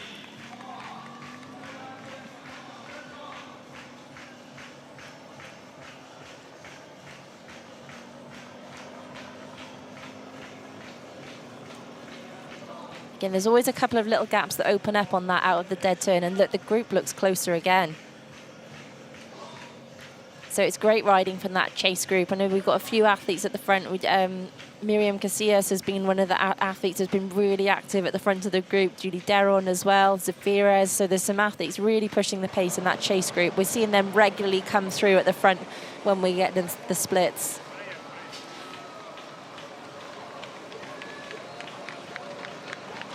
Thorpe's in there from New Zealand. I think Van der Kay's in the chase group. So Van der Kay been the top-ranked Kiwi athlete for probably the last year or so. It's missed the swim in both Paris and this event today. And it's Ainsley Thorpe who's in that chase group. Just trying to see exactly if she is on my screen, Van der Kay. I can't. I think she's in maybe the Leonie Perriot group. Yeah. They're currently about 2 minutes 20 down. So Yeah. I've lost a fair amount of time. Which was always going to happen, really, wasn't it? Yeah. Got Lopez now on the front, so she's doing some work. I think maybe that has been a bit of a sign to them. They need to really work together, and if they want to stay away.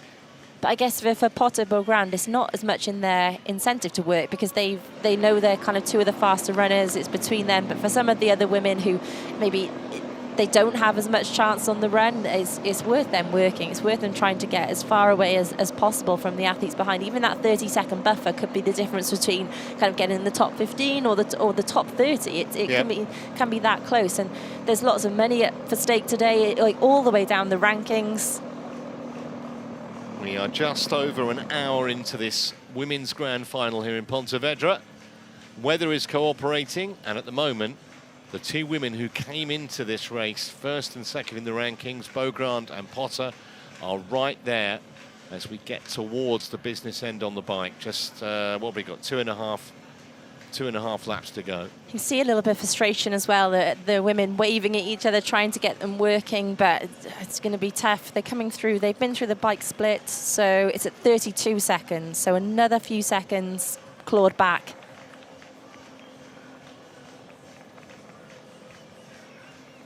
So it's still 30 seconds. There's still a shot for the front, but I think they need to get working the best they can. Jennifer Arnold of Brazil won't finish today. And we understand that Rappaport had an injury. It looked like that was the scenario when we saw that shot of her. If we get any further information, we'll obviously bring it to you.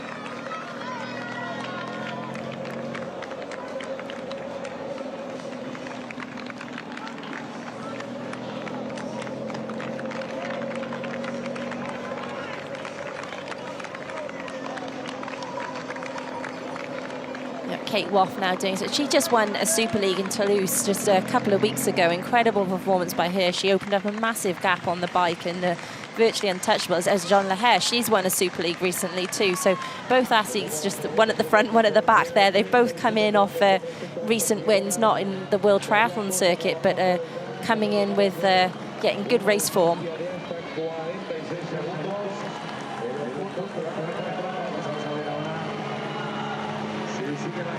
So these 15 women have been riding together for almost the whole of the bike course. There was a little moment early on when there were some separate groups, and then they came together, and they're inside the stadium again as they come round to complete their 6th lap of 8, which means they have just another 10 kilometres to go. And Matthias and Caldwell are training partners as well, so we might see them, they're used to working together, training hard together, may see them kind of almost, if the two of them get working, trying to encourage some of the others.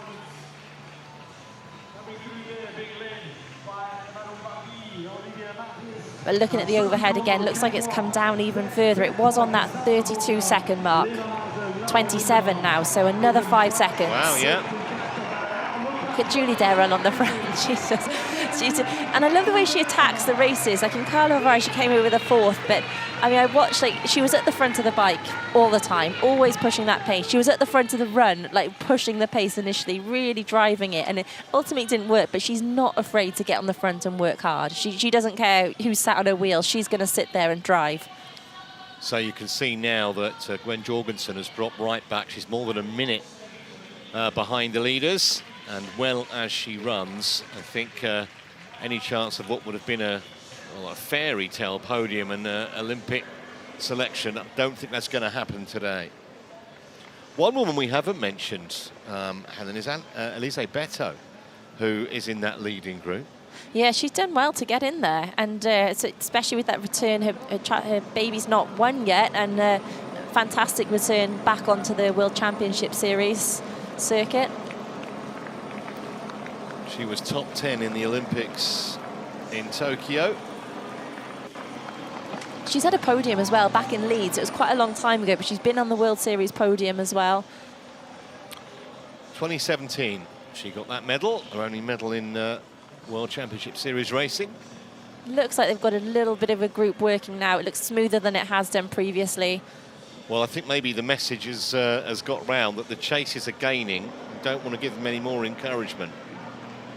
So Jorgensen now, she's still quite a long way ahead of that group that's chasing her. So she's coming through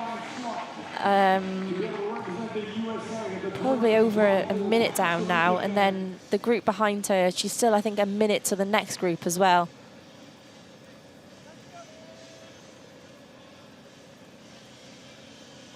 A minute and a half back to Gwen. No, 2 minutes now, actually. 2 minutes. Yeah, so it looks like she might be swallowed up into that chase group quite soon then. They were about 2:30 down.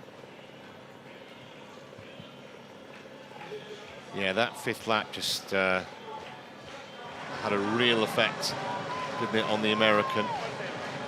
Again, look, we see there 12 seconds, 6 seconds, bringing it back down every lap.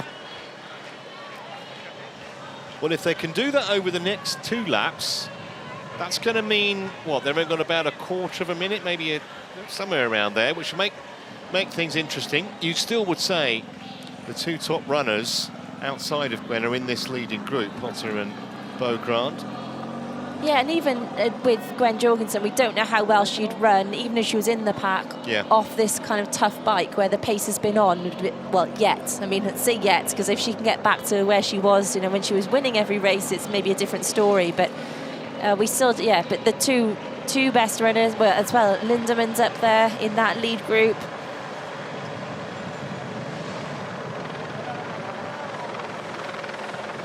Tapia as well. She just won the America's Championship recently, which actually gave her a lot of points and really put her well up in the standings. She's ranked 7th in the series. Yeah, she had that absolutely standout race, didn't she, in Yokohama earlier this season? She did, yeah, but the win in the Americas Championship recently was the first time she'd won a race on the World Triathlon, so she said it felt good to lift that tape for the first time. So she's coming in off the back of a good result, but that breakthrough in Yokohama was incredible. And I was looking back at the World Cup results just to see who had raced last time, and she raced the World Cup last year, but was down in 28th position. So just shows how great a kind of winter's training she had, and the gains that have been made in the year of a young athlete. Always good to win your first big race on home soil. That America's Cup race was in Mexico 3 weeks ago. Don't imagine we're going to see any of these women fancy a solo break. You never absolutely ruled it out. They're on well into their penultimate lap. Yeah, I mean, at this point, if they go on the attack, they might get 10, 15 seconds. It's not, I wouldn't have thought it was going to be huge at this point, but it still may happen. I think this course has been hard to get the rhythm with the speed bumps as well, so that's why maybe it hasn't, we haven't, and then the slight rise, we haven't seen it be completely smooth. It's down to 25 seconds at that last split they've come through.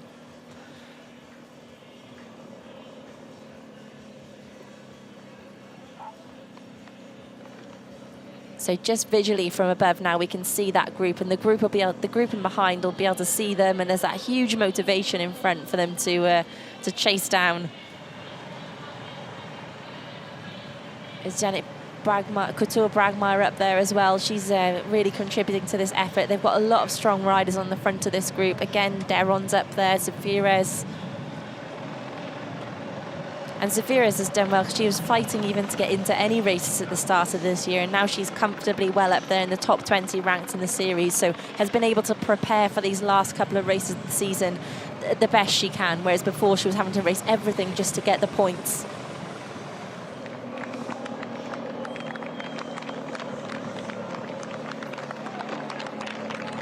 So another couple of seconds lost. I'm sure the athletes are getting that information. They might not get caught, but it's going to be pretty close if the trend continues. Yeah, which, you know, considering the amount of time that the leaders were putting into the chases in the early part of the bike. Yeah, a good 5 seconds a lap. It's all turned around. I think the combination of having Deron, Couture, Zafiris all pushing hard has worked.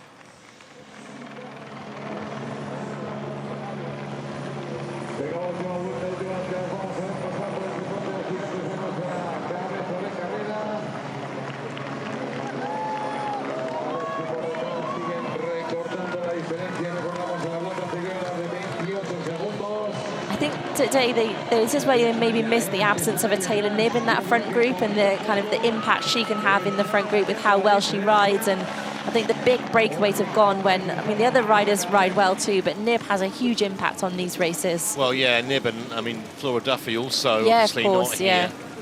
So they come through now, and these women are going to take the bell as they prepare to go out on their final lap, and the lead now is less than half a minute.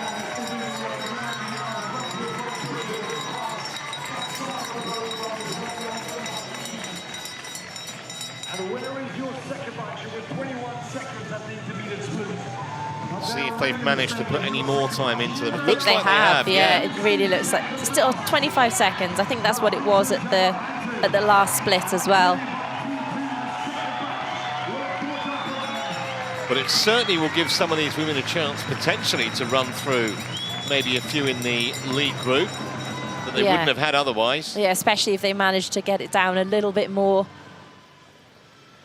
I think Beaugrand and Potter have both ridden pretty sensibly. A few turns here and there. They've kept out of trouble, kept near the front. We did see Potter on the back at one point, but she really quickly kind of corrected that, and we've not seen her kind of at that position again. So both of them, I think, have kind of going onto the run, having done equal amount of work, which I think is quite nice. I think it'll be interesting to see that showdown. Fair fight over 10K. Yes, yeah. A fair fight over 10K, but I think the ride has been pretty solid. I mean, we've had athletes being dropped in the group, so I imagine the pace has been on. Yeah, and those two women in particular, just be concentrating on this final lap, making sure nothing goes awry, making sure they're close enough to the front so that they can potentially cover any breaks. Also, that they don't have a massive amount of traffic going into T2 when they get there. Yeah, I mean, I think the positioning, I mean, they've got 25 seconds. You wouldn't have thought that group was going to pull that 25 seconds. They're going to keep riding hard, whereas the front group may sit up. It may go down to about 10 to 15 seconds, but I can't imagine it's going to completely close. Just showing you some of the select 10,000 metre run times. You can see that fastest one at the top from Cassandre Beaugrand in Cagliari.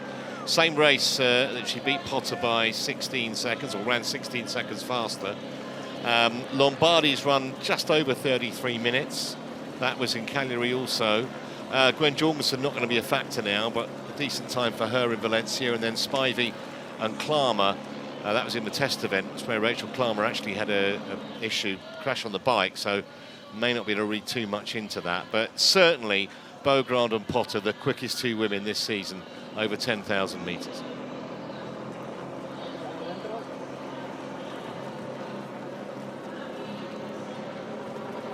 Still fairly warm out there. It's pretty much 6 o'clock exactly here now in Pontevedra.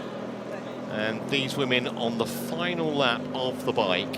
And it's been a long weekend of waiting to race for the women. Yes. They've got the last elite race of the, well, individual elite race. There is a mixed team relay later on as well. Para mixed team relay, I believe. But they've watched the under 23 men, the elite men, and 23 women, and now it's their turn. And it's an afternoon race, so it's probably felt like a long weekend of waiting.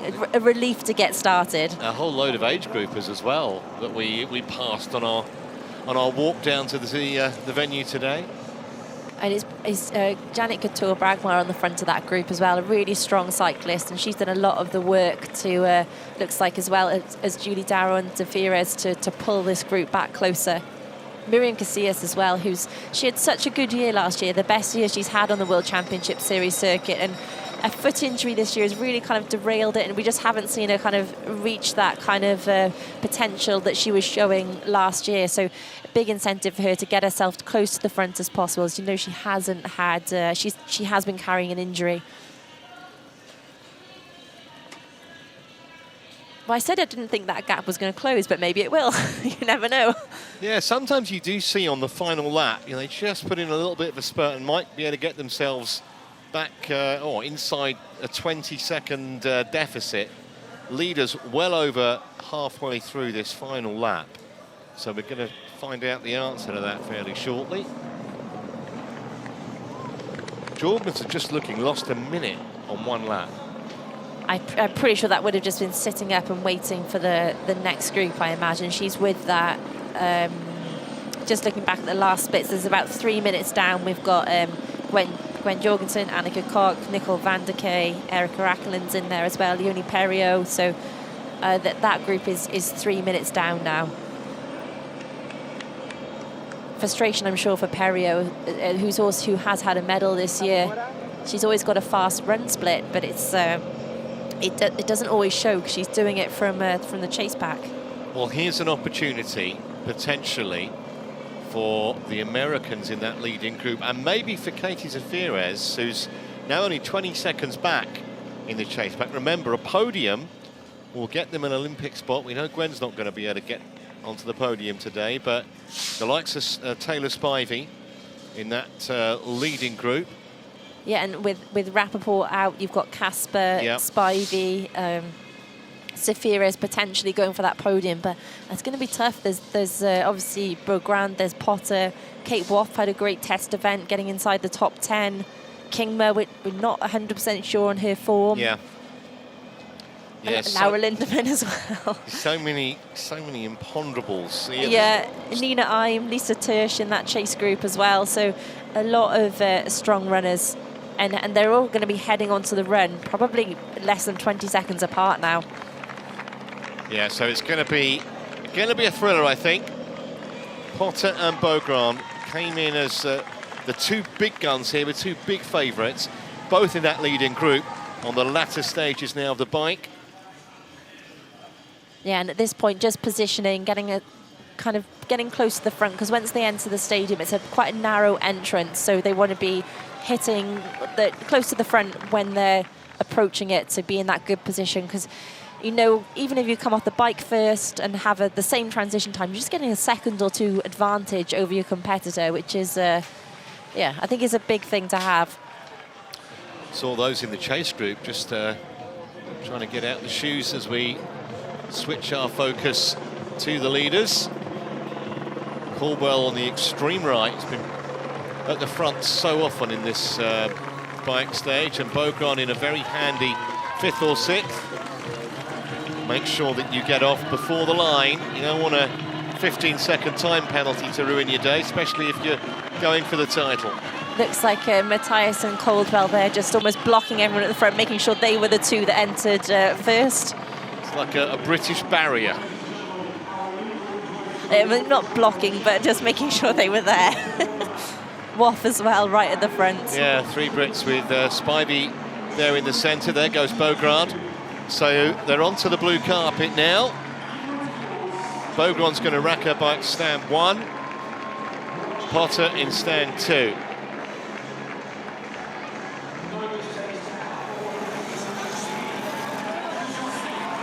And the chasers have got it down inside 15 seconds. There they are now, coming into T2.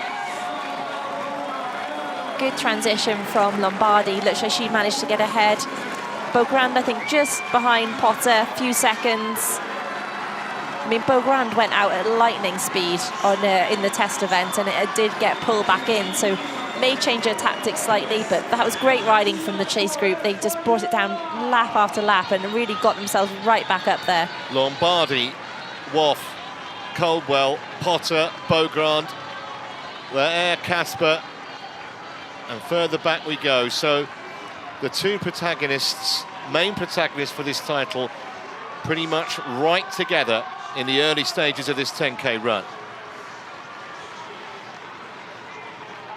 May take half a lap for them all kind of to sort themselves out and get into a position, but it looked like Potter was out. Got a couple of seconds on Beaugrand there. She made 6 spots up in transition, and I think she went out about 3 seconds ahead of Beaugrand. Yeah, well, that you never know. That might be telling, because we know there's not too much between these 2 women in terms of run strength.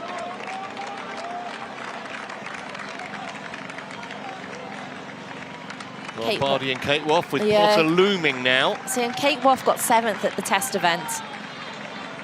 Caldwell's up there as well. And Caldwell, I think you go by recent forms and thinking, oh, Caldwell's maybe not running so well, but back in Yokohama, she was incredible. She had a fantastic run. I mean, it was a breakaway group, but she still had an incredible run. So we know she's got that potential, and she's up there in the front group as well. We know at her best, she's a terrific runner. So is Beth Potter, so is Beaugrand. And it is so tough to call. Very, very early stages of the run, but these leading 5 or 6 look like they're starting to establish a lead over the rest. Yeah, and this is a challenging run course. It's very narrow in places, really twisty. There's lots of changes of the surface. There's rises. I think it's going to suit Beth Potter, just looking back for the races. I mean, Beth Potter, when she won in Abu Dhabi, it was a little rise, and every time on that rise, she just managed it. She just kept putting time into Caldwell. So I do think she's going to enjoy this hillier course. Cassandre Beaugrand is from a track background. She likes that 1500 meters. She likes that smooth, flatter race. So maybe this isn't going to suit her as well, but she's also been fantastic at cross country in the past. So, oh, who knows? And Potter's done one on the track too, hasn't she? Exactly. So here's the Lombardi transition, nearest to camera. Yeah, she was really good. She came in a couple of spots down and was first out. Beaugrand wasn't bad, just entered transition a little bit further back. You can just see that massive athletes in the background all entering transition. Yeah, they did really well to bridge that gap. It was nearly a minute at one stage, wasn't it? They got it back to about 13, 14 seconds, those chasers. Oh, just looking back, it was Lombardi that fell, wasn't it, in the swim? She did have a good slip there. Saw Hayden Wild do that yesterday, didn't Yeah, it was a few of the men, wasn't it? Had a bit of a slip. At the moment, it looks like we've got a small group pulling away. Potter's pushing the pace early on. I think she knew Beaugrand was at the back. It looks like she's the one that's taken on. It's a beautiful run. Just trying to make an early statement, the Scot. And she's gone early because I think last in Paris, which is our most recent form, Beaugrand went out hard. Potter managed to get back, but it looks like it's Potter deciding to push the pace early on, and Beaugrand's slightly in trouble. Just lost a little bit there. Caldwell's come off the back. Leher's moving through. But Kirsten Kasper is, I think, next. That would really put the cat amongst the pigeons if Kasper could get in this lead group and maybe get on the podium. Beaugrand is right there. Yeah, she's come back, hasn't she? She did just lose a couple of meters there, it looked like, but has managed to get her way back in. And that was on the more uphill part of the course. So I wonder if that's there is going to be parts where some of the athletes work a bit better. Beaugrand again, just going off the back. We've seen it a couple of times. This is the furthest back she's been. Yeah, she might be cramping. She's really having to slow on the downhill. And when if your quads are cramping, the downhills are what is going to hurt you. But she's got to recover from that. She mentioned she had issues, didn't she, in Paris when she lost out to Potter in that sprint. And remember, from Potter's point of view, if she finishes ahead of the Frenchwoman, anywhere in the top 5 takes the title. So it's Britain 1 and 2 at the moment. Yeah, Woff leading them on the downhill. So it's great running so far from Woff. I mean, I know we're not even done one lap yet, but she's put herself right up there at the front. Well, there are the standings, and you can see that Potter obviously would be world champion, but actually Lombardi would get ahead of Beaugrand because the points are loaded at the front. So if Beaugrand was only to come 4th, or worse, it changes what that final podium might be, although not from Beth Potter's point of view. Leher's gone past Beaugrand as well. Well, this is drama on the first lap of the run. It may be that Beaugrand's chance of becoming France's first ever world champion ebbing away early on this run. Woff looking really strong as well. And Lombardi just tucked in behind the 2 Brits. Yeah, and then is Jeanne Leher, Sophie Caldwell, and Beaugrand is just coming off the back of them as well. So she's lost touch with them. I think it was the downhill where she looked like she came under pressure. So, and again, like you mentioned, she had those cramping issues back in Paris. So maybe it's something similar. If it's cramping, she might be able to get on top of it and recover. But you can't really give up too much time to the athletes in front. They're all such strong women. It's just not what you want to happen, is it? So early in this run.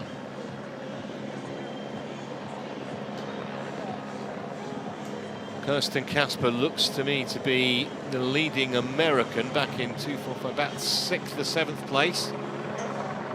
And of course, if she gets on a podium, she goes to the Olympic Games. And she's not really been, she doesn't often get mentioned, does she, in the same breath as the Spiveys and the Rappaports and even obviously Katie and even maybe Gwen. Yeah, I guess because Kasper she's had one podium, but I do think with Kasper she has got that consistency there. She's very strong. Her swim bike always allows her to be in that front group.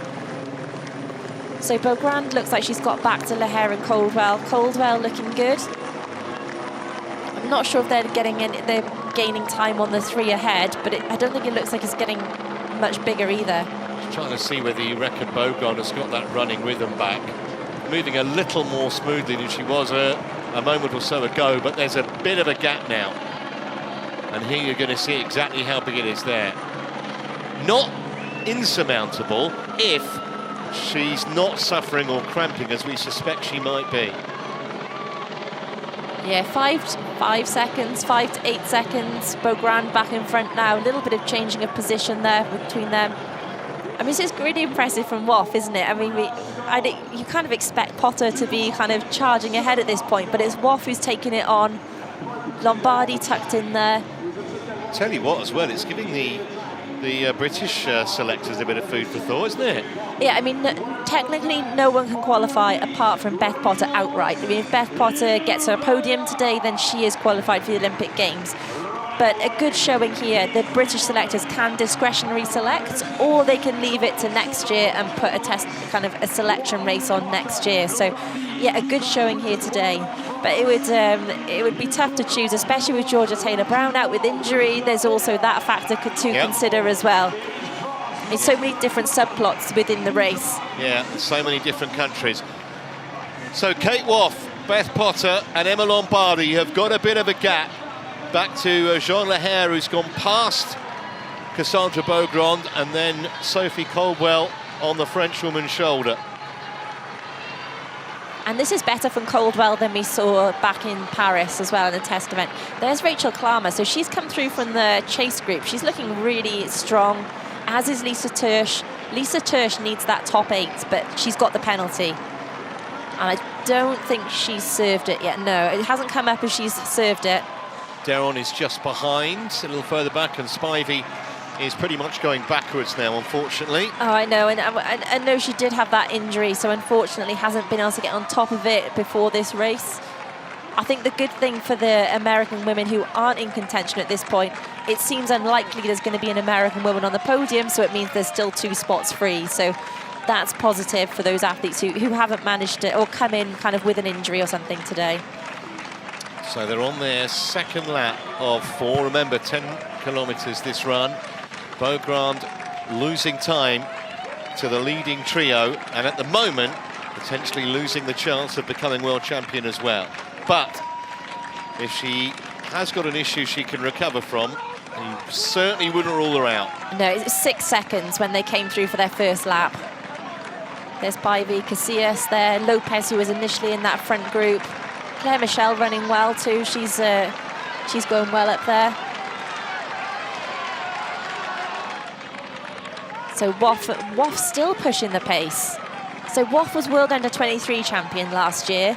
Less than a year ago, she got crowned in that championship in Abu Dhabi. So she's come into this as the first senior World Championship Series final. Lisa Tersch, who needs a top 8 to go to the Olympics, is currently in 9th. She has that penalty to serve. That penalty for swim behaviour, he mentioned it's not the first time she's been penalised like that. That could be the difference between guaranteeing a place in Paris or not. Here's how it stands. Potter would be world champion by a big margin, actually. And it's Coldwell now who's pushing the pace up the hill. I think that's what you get from Coldwell. She's very consistent, she's very strong. She'll be pacing this run really well.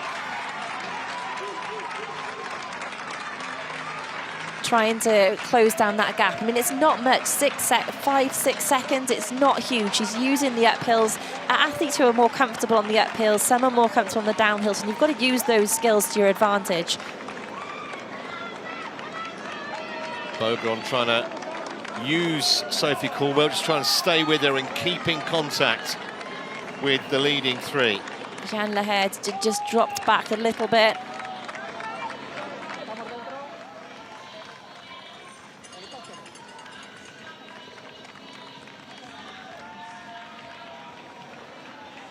I think the gap's opened up a bit though. There's the 3 athletes just taking that dead turn there.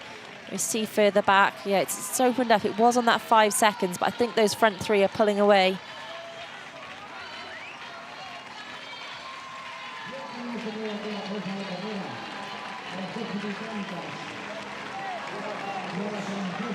Well, you can't see them right now coming into view, so they are, well, certainly more than 5 seconds back.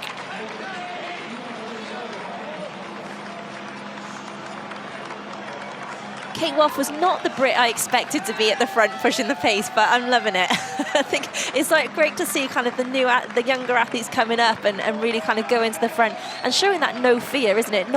You've got to respect, I suppose, the competitors that are doing well on the circuit, but once you're out there racing, you can't give them too much respect. You've got to be the one that kind of goes out there and goes after it. Is what we see Kate Woff doing here.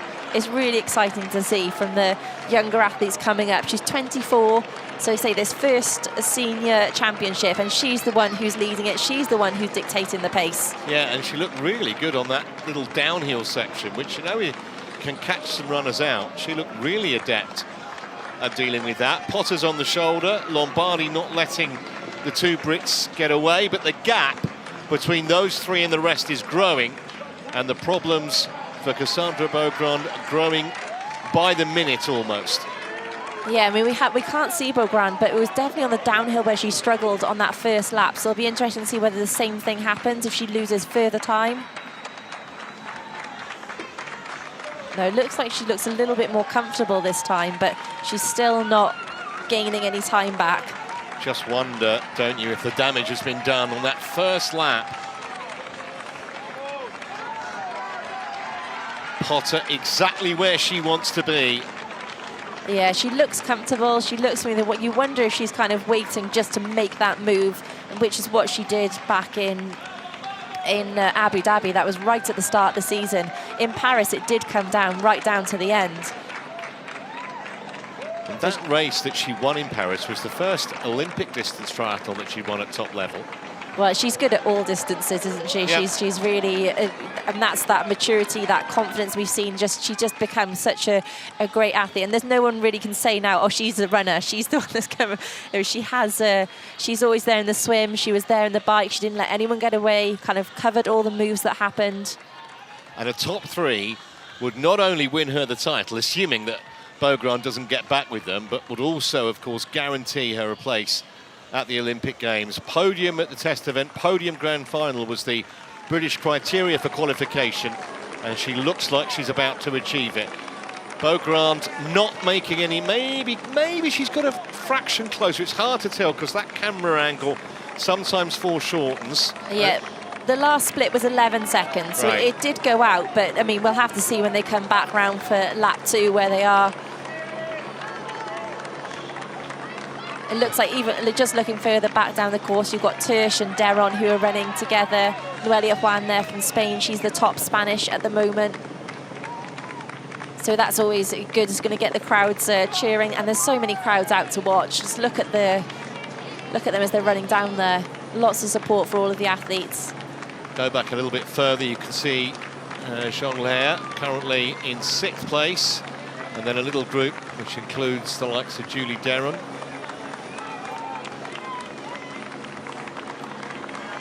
But certainly not the race that Cassandre Beaugrand was hoping for so far. Bike was absolutely fine. It's always right there. But that early on the first lap just suddenly lost ground. And when you're up against someone as stellar a runner as Beth Potter is, you just can't afford that. Lombardi looking very confident also. Yeah, I know. Lombardi's just there, isn't she? She's just kind of tucked in and she's there. She hasn't won a race yet. She's had a few podiums. She's always there. She hasn't had, in the races she's done, she's not had the best sprint finish. She lost out on that podium in Paris to the sprint finish, but she's always there. She's got that endurance. She does say she's more of a diesel engine. She prefers these Olympic distance races. And it's still Kate Woff just slightly in front of Potter. You get the feeling Potter might be able to kind of surge at some point, just from what we've seen recently, but she's still a bit Woff at the moment, and it's 12 seconds, so Beaugrand's lost a second. So it's not gone out much, but it's still going out. Well, as you said, you know, if Potter does win this title, she'll want to do it in the grand manner by winning this race. Oh, if she wins this race, she's won the World Championship, she's won the series final, and she's got her Olympic selection. I mean, and she's won the test event, so what she pretty a way much to scooped do the it. jackpot. Yeah. You couldn't have a much better pre-Olympic year. Although we know that doesn't always dictate how you go at the Olympics, but she's ticked all the boxes for this year. I'm not sure if this was Beaugrand picking it up or if it's Caldwell just coming off the back a little bit. Little hair again, just so consistent this season. That move to Luxembourg has really worked for her. Look at Rachel Klammer storming through on the right-hand side. I think she definitely can get inside the top 8 and get a place at the games here, you know. It's a bit, yeah, that top 8 means a lot for her, and also Lisa Tersh, who's running in that 8th position too. The 7th, 8th, 9th, 10th, and 11th are really close together. And I still don't think she's taken that penalty, has she? It doesn't say it's served, yeah. No. So that could be the breaker there for Lisa Tersh. But so impressed with how confidently Kate Woff is racing. She's changed her setup in the last year. She was based in Leeds, where most of the British athletes are either based in Leeds or Loughborough, but she decided to go to a private coach, and she's now training with Taylor Spivey, Yuka Takahashi, Claire Michelle. So she's based herself in that separate group, but it has really seemed to work for her. We've seen her results get so much better over this year.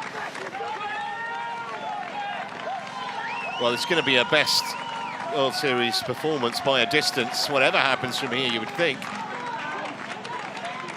So Beaugrand has left Caldwell behind. Caldwell's still running strong, but Beaugrand, she is working hard. She doesn't look like she's found that maybe smooth rhythm that we've seen from kind of Sunderland or Hamburg. And we'll get the next split soon and see if she's lost any further time. Licce Beto just coming off the back of this battle here. And although this isn't a battle for medals, it's such an important battle in terms of selection. Noelia Juan up there as well from Spain. Not someone we expected to be up there in that top 10 probably, but having an incredible result. She's had a World Cup podium already this year. She was 4th in Valencia. So another good, oh look, Lombardi's gone. Lombardi's been dropped. They've dropped Lombardi. So Beth Potter now out front, and I think we could probably call her world champion-elect at this stage. Remember, it doesn't matter as far as the world title is concerned if she's beaten by Woff or anybody else. Obviously what happens behind is going to affect the overall standings, but as far as the world champion is concerned, clearly it's Potter's to lose from here, and she does not look in a mood to lose it. No, it looks like Potter's pushed on at that climb, but Woff's been able to hang on. She's right there still. Just a little look behind. I mean, Potter will probably be able to hear her, but just maybe a check that she's there. But whilst we are lauding Potter, what about Woff? Under-23 world champion last year.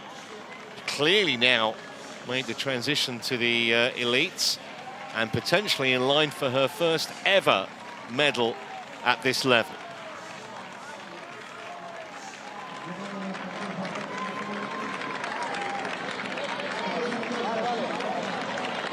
Well, there's the gap back to Lombardi. It's gone out quick as well, and Lombardi's tough. She's shown that in her last races. She's an athlete that's there to hang on almost to the end. So to lose it in the 3rd lap, it looked like Beaugrand was getting a bit closer to her. So Lombardi's now 7 seconds back. She's got Beaugrand chasing her down. Beaugrand's 15 seconds down. So she's lost a little bit more time, but she's getting closer to the podium now. She can reel in Lombardi. She'll get herself onto the podium. Yeah, which she may well do.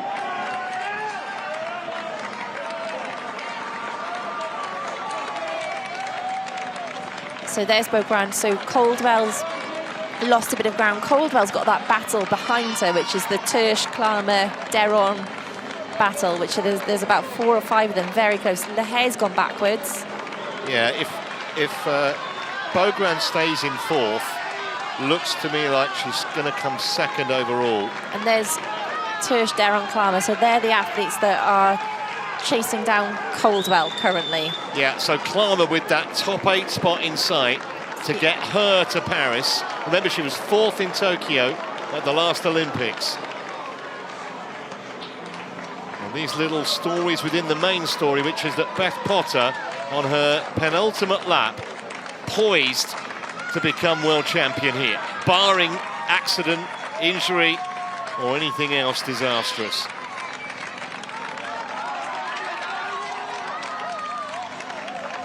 Woff just trying to stay within range.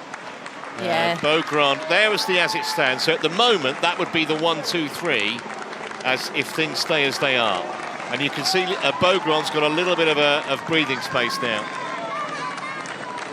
She's got to, well, it'd be good. She'd obviously want to catch Lombardi. Lombardi's not too far in front, but she still seems to be just a little bit tentative on the downhills. We're not seeing her kind of really fully flow, be able to like let go and just run fast on them. I'm still wondering if she's having a few issues in her legs there.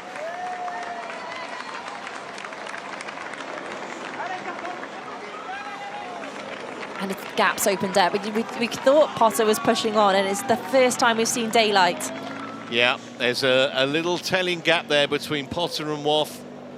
And Potter deep into her 3rd lap with just 1 more lap to go when she comes back into the athletic stadium here.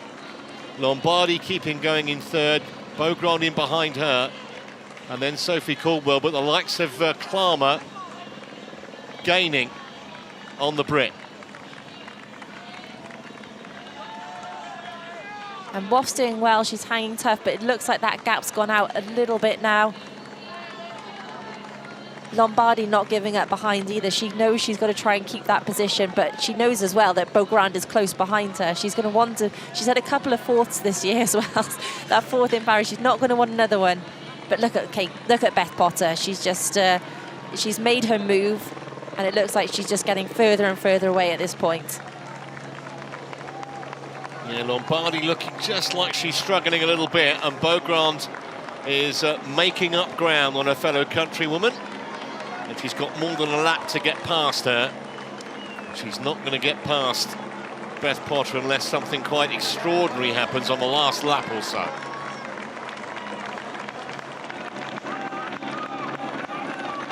Well, the closer that Woff can stay to Potter, the better the chance of her getting a silver medal, which would be a massive result for her. Potter looks around. She's got one lap pretty much between her and the world title. She said she's worked with a sports psychologist a lot this year to kind of manage all of that pre-race anxiety that used to kind of almost overwhelm her and take away from her performance. And it's obviously worked. I mean, she's really held her nerve. She's come in here like knowing she has the potential to be the world champion. She's dealt with all that pressure, and she's just made the move at a perfect time on that third lap. So Beth Potter will take the bell with 2,500 metres to go. 2,500 metres between her and World Championship glory. 5 seconds. And you can see Woff is a long, long way clear. I think this is going to be a hard lap for Woff. I think she's gone really deep. She was the one that pushed on. She has broken, but I think she's got the strength. She's going to really need to dig deep to hold on to that gap. But it's a big gap. And she's been running well. Looks like Beaugrand gaining on Lombardi now. Two women there, Klammer and Tersch, with Olympic ambitions. If they can get into the top 8, Klammer is running beautifully. Tersch likewise, but we think she hasn't served that penalty yet.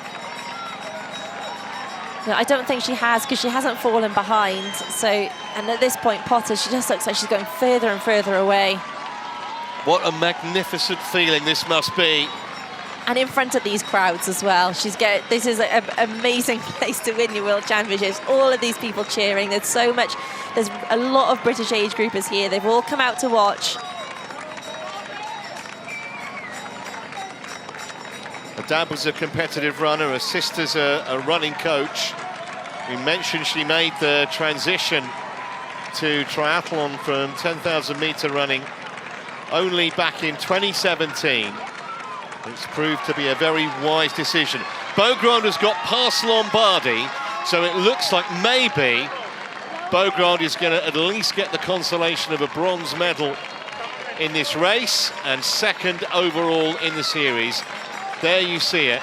That's what it would be if they finished with Beaugrand in third place and Lombardi fourth. But there's only about a metre between them, so you certainly wouldn't say that was a done deal. Certainly the momentum, though, was with Cassandre Beaugrand out in that little battle. Rachel Klammer has got herself up into 6th. That means that she's potentially going to go to the Olympics. Lisa Tersch is 5th, but she hasn't taken a penalty yet. How agonising is that going to be if she goes into the penalty box on the last lap and watches 3 women run past her and watches Paris maybe drift a little further into the distance? Well, Potter has everyone else in the distance at this point. She is a country mile clear. It's been an exhibition of running from the 31-year-old Scot. She used to teach physics. She's teaching every other woman in the world, certainly in this race, how to perform triathlon at the absolute highest level. Beaugrand has got a couple of metres on Lombardi, but she's not going to get anywhere near Beth Potter. And she's going to almost certainly now finish second in the title. Klammer and Tersch. Klammer's absolutely, well, they both are flying. Klammer's found something in the last few weeks. She ran with Gwen Jorgensen for, well, virtually the whole of the run in Karlovy Vary a couple of weeks back. And Tersch is pushing on. Tersch has got, well, Lombardi in her sights. So even with that penalty, may well be enough to get She may Tersch be a spot. in the top 8. Yeah, that's why she's attacking at this point. She's really going for it to get as much. And Klarma said she's had a fantastic training block. She's in the best shape she's been in all year. She's tried to carry that momentum through from Karlovy for the World Cup. She's come here knowing it's a tough ask, but she's delivering. No sight of anyone behind Potter now. I mean, she keeps checking. There's no one there, Beth. There's no one there. She's not sure. I just don't think she's going to believe it till she actually gets on that blue carpet or even allow herself to enjoy it. Yeah, I don't think we're going to see those glasses go up and the smile on the face until she's well inside the athletic stadium, which is not that far away. They've been at it for nearly an hour and 50. She keeps looking, and there isn't going to be anyone appearing in the wing mirror there. Beaugrand's now gone well clear of Lombardi. Yeah. She's going to finish in third unless she can find something to catch Woff, but Woff was somewhere clear. Lisa Tersch is catching Lombardi now. Maybe. I mean, she has got the penalty, but she's got to sprint now. She's got to go for it. And she was 9th in Paris. She was, they wouldn't have qualified the 3 anyway, but wow. Tersch is absolutely motoring. She's now got Beaugrand in her sights, but she's going to have to take the penalty on this final lap. So surely she can't get past Beaugrand and then take the penalty and come out in front of her. I don't think so. I don't think so, but no. I think she might have enough gap to get inside that top 8, which is what she came here to do. Potter again, there's no one behind her now. The last check, she was 15 seconds ahead of Woff, so it's a big gap. But Tersch is coming after Beaugrand now. Beaugrand can't relax. She's got to keep pushing. Well, she's coming up. She's right there. Incredible. She's just eating up the yards on Cassandre Beaugrand, Lisa Tersch. Potter doesn't. Yeah, just a quick bit of water over the body just to cool her down a little bit. Even at 25-7 local time, it's warm. But she's not got far to go in pursuit of the world title. Absolutely focused from the start. Not that far behind out the water. It was absolutely key. She got onto that little group just behind the main pack initially on the bike and then got up to the lead pack early. Yeah, she did. Yeah, she rode well. That group that she was in rode well. Woff was in that group as well, and it's obviously changed the race. Those two of them managing to get to that front. They got a bit of a gap then. Not huge, obviously, over the chase pack, but it has had an influence on the race, especially with how well Tersch is running. Tersch has now gone ahead of Cassandre Beaugrand. I hope she knows she's got the penalty, otherwise there's disqualification. That would be an absolute heartbreaker. Surely someone's told her. There must be. There's so many German coaches here as well. Someone would have given her the information. They'd be screaming at her, because even with that 15 seconds, she's going to come top 8 and book a place in Paris. Potter is going to do likewise, and unless something miraculous happens in behind, she's going to add a gold medal here to the gold that she won at the test event. Beaugrand is not letting Tersch get away. And I presume Woff is still comfortable in second. We haven't seen, but there's Tersch going again. I mean, she's running with complete passion and fire. She went to Valencia World Cup recently and had a massive disappointment, missed the pack way down the field, and she's come back fighting. Well, there's Kate Woff, and there still looks to be some daylight. It was a slightly anxious look behind, but the big smile when she saw that gap. She's got some daylight. She's got some leeway. Not as much as Beth Potter has, though. The shades are up. I think she knows now that she's going to join a list of massive names who have won this title. She knows now, and she is going to finish the season the way she started it. She started it in Abu Dhabi with a win. She's going to win this grand final. She won the test event, and she is going to be the new world champion as well, and no one can say that she has not been the greatest female triathlete this year. A look back, there's no one there. I don't think she can believe the margin of victory that the 31-year-old Scot is going to take the world title and take it in the grand manner in the grand final. Potter wins for Britain. And she's going to have a wait to watch her fellow countrywoman Kate Woff. And there's Tersch in the penalty box, but it's not going to stop her Olympic ambitions. Woff applauds Potter. Potter embraces her fellow countrywoman. And it's going to be Cassandre Beaugrand.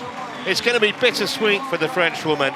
She will come home for bronze, but she will not get that world title. And Lisa Tersch, even with a penalty, 4th place. I mean, what a result for her.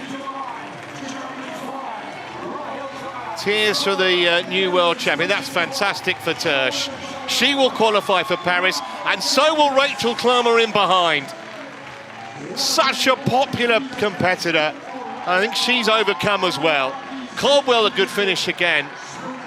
A really good run from Daryl, who did so much work on the bike earlier in that chase pack.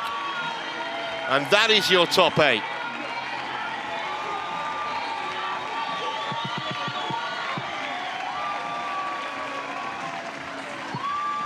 Beth Potter, world champion, qualified for the Olympics and won the grand final. I mean, I don't think she can quite believe it.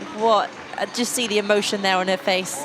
Well, how tough was the qualifying criteria that British Triathlon set? Podium in Paris, podium Pontevedra, and she's won both races.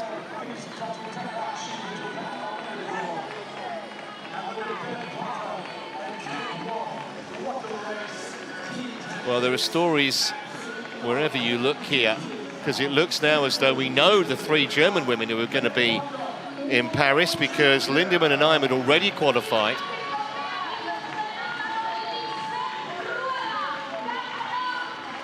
It's Kirsten Kasper finishing, another solid finish for her, just ahead of Spivey.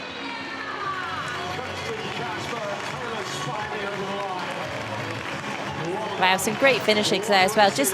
Well, Claire Michelle getting 11th as well. That's a fantastic result there for her coming through. Maybe we didn't have any Americans reaching that selection there today. It's Kirsten Kasper actually got 15th place. Miriam Casillas, that's a great result from her, top 20 after all the struggles of the year. Zafiris just breaking inside that top 20. Just see Lombardi walking off there. Eventually she ended up in 6th position, so really died over that last kind of second 5K and put her from 3rd position just a few places back. So we'll see where that actually puts her overall in the series. But it's definitely Beth Potter with the winner. It's Jazz Hedgeland just finishing. So some really big gaps opened up as well. Rosa Tapia just coming up there as well to finish. Melody Santos was there too. Not sure which Spanish athlete it was there, but really kind of lapping up the crowd. Ana Godoy as well. I mean, you've just got to. I mean, there's not many opportunities for a triathlete to race in your home country with this kind of support and atmosphere as well. So really great that these athletes are able to enjoy that and soak it up. Santos from Portugal, she's had her best ever World Series well, not best ever, but the best in the recent years this year, breaking into that top 10 in Sunderland. And they've had a great relay team as well this year, the Portuguese, but not able to have a best day today. Lindemann, we just see her on the floor there, so she eventually finished up back in 28th position. She got it done on the day she needed to in Paris, but yeah, maybe a step too far for her today and just suffering a little bit. Beth Potter, I think her family have come out to watch it. Her mum and dad have come to a lot this one. Her coach, Jack Maitland, has come out as well. So, yeah, she's got everyone here. So he did say Woff has changed her training environment recently, but these two used to train together a lot in Leeds, so hugely emotional for the two of them. Just checking to see if there's any toenails left. Charlotte McShane there just congratulating first and second today. So that'll boost Kate Woff up in the rankings massively as well. I'm not sure whether that means she'll finish in the series, but really put her well up there.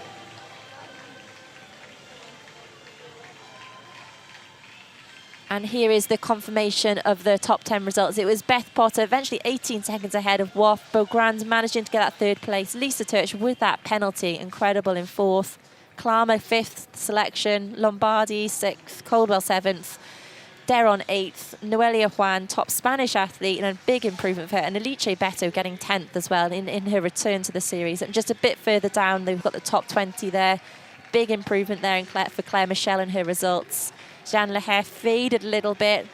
Casper and Spivey finishing together, so no Americans getting that selection, but 3 of them inside the top 20. And Bianca Seregni, after that incredible swim, which did set up the race, she got that 20th position. So lots of kind of individual stories there within the top 20 of who's got selection and then how that's going to affect the overall series rankings, where people are going to finish up on that.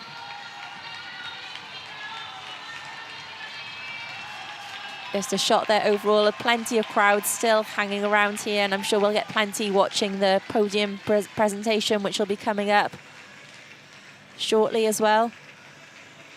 It's been a beautiful venue for the race. The age group races have been going since early this morning. All kinds, aquabike, standard distance, there's been lots going on. Back onto the finish there, there's Julia Hauser just finishing. She's not had a bad year. She managed to get a podium early at the European Games, but disappointing. There's always a bit of disappointment when you don't manage to put it together for that series final. Marta Pintanel there, just thanking the crowd. Lisa Perterer. So there's not too many athletes left now out on the course. That Eva Goodison there from New Zealand. She actually got into the race quite late. She was actually one of the lowest ranked in there, but a great experience for her to be out there racing. There's Marlene Gomez-Gurgel as well, so disappointment for her. She's just come off the back of a few podiums at World Cup level, but maybe it was a race too far. She's done a lot of Olympic distance racing and maybe just a bit flat out there today. But some really big time gaps. I think that just shows how tough the race has been today. It was full on the bike the whole way, that 40 kilometres. Both packs working hard, and we've really seen that with the huge gaps we've had further back.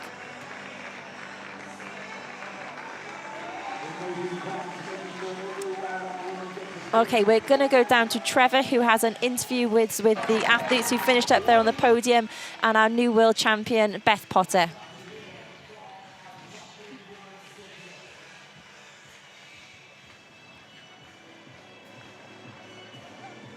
Beth, congratulations. If someone had said to you at the start of the year, you're going to win the test event, the grand final, and be world champion, what would you have said? Give over.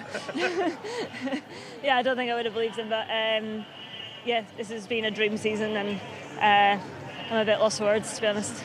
How important was it today that you got into that little group just behind the 5 or 6 that went off early on the bike and managed to get in that lead bike pack? Yeah, I wasn't actually feeling too good on the swim and bike today.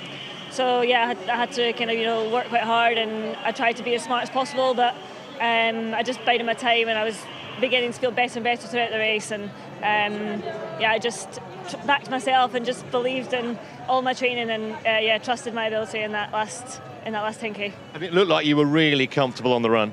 Yeah, I felt good on the run, and it was good having my teammate with me as well. So really happy to see Kate get her first medal on the World Series stage. And of course, you booked a place in Paris now in the Olympics next year as well. Yeah, that was the goal. So winning the World Champs was a bonus. Can I ask you, as someone who only took up the sport in 2017, have you surprised yourself a little bit, the level that you've got to in such a short time? I'm very determined, and I'm very, I'll give it everything. So, no, I'm not surprised, but it's been tough. And yeah, just thanks to everyone in Leeds that believed in me, and yeah. We saw the determination today. Well done. Thank you. Thanks very much. So we'll let Beth go, and we'll bring Kate in. Kate, first ever medal at this level. You must be so proud of that performance. I can tell you are. Where did it come from? I like to think it's been a long time coming. I've been training really well, and my confidence has just been increasing over the season. So, yeah, I'm a bit speechless. Has it gone a bit quicker than you thought, from under 23 world champion last year to now mixing it with the best of the elites? Yeah, it's all happened so quickly. It's definitely, obviously, the best year of my career. Yeah, I'm so grateful to my coach and Paulo and all my support network, because I wouldn't be here without them, and I wouldn't have the belief in myself without them. It's a bit of a mischievous question. Have you got a sneaky eye on Paris? I hope so. Yeah, I mean, I told myself, like, after World Under 23s, I was going to commit everything to qualifying for Paris, and that's what I'm doing. And I'm not going to give up the dream until it's over. So yeah. Well, you certainly kept the dream alive today. Well done. Thank you so much. Thanks a lot. Thanks, Kate. We'll let Kate go. And going to have a word with Emma. Oh, Cassandre, I'm sorry. Cassandra's here. Cassandre, I guess that's a little bittersweet for you. Did you get some kind of an injury early on the run? Because you seem to suddenly go backwards a bit. Yeah, that's hard because I improved so much on my Olympic distance, and I'm always cramping, so I cramped on the first lap, and I was just like trying to keep a pace, and I was very worried about all my run. It was getting better at the end, but obviously I was already too far away. So it was very tough in my mind, because I was just trying to keep pushing. I was just trying to believe until the end, and I was not the best today. So yeah. And even more frustrating because the swim and the bike were just about perfect for you, weren't they? Yeah, I mean, I didn't have the best start on the swim that I could have before, but I was still in, and I think I was very good on the bike. So I was feeling so well during all the race. So I have ready to work on this cramp, and I hope next year it will be fine. But still, second overall in the series is a small consolation. Yeah, I mean, like, I don't know why I'm just sad, because I know I was very close to it. So I just want to thank everyone around me, because I have an amazing team, like all the people in Loughborough. Just thank you, because you are all amazing. And I just wanted to bring the title for everyone around me also. Nice to hear. Thank you for talking to us. Thank you very much. Let's bring Emma in. Emma, 22 years of age, only just. You were 22 earlier this month. And third overall for the series. That must be a really big achievement for you. Yeah, I'm really, really happy. It's just my second season with the elite, so I'm really happy with the third overall.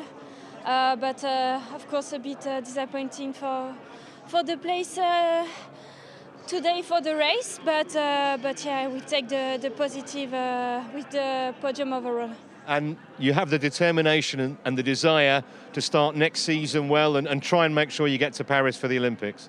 Yeah, for sure. Next year, my main goal is to go to Paris.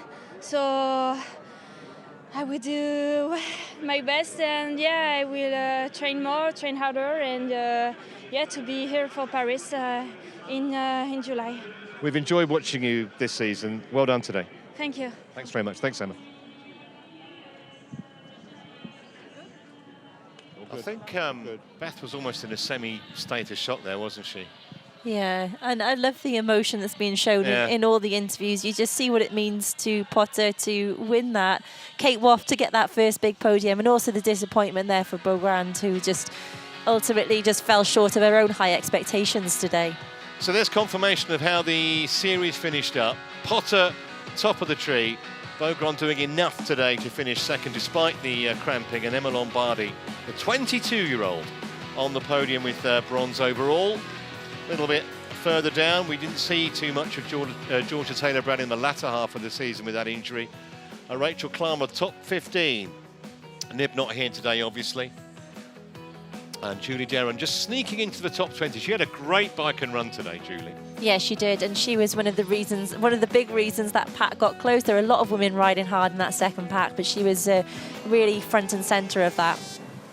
Well, let's have a quick look back then at what we've seen over the last couple of hours or so.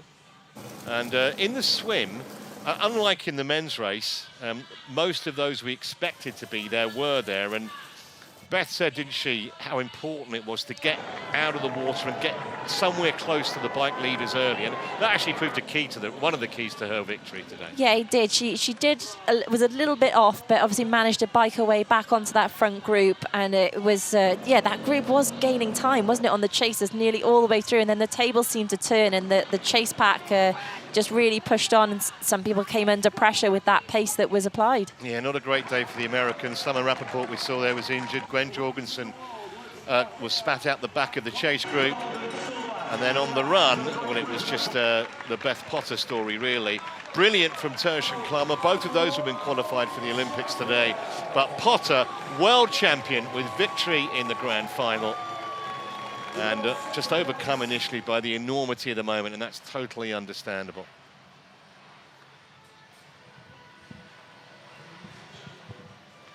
Well, what an incredible weekend we've had. We'll have the podium coming up fairly shortly, in fact, sooner than that. You can see the women are on their way to receive their medals.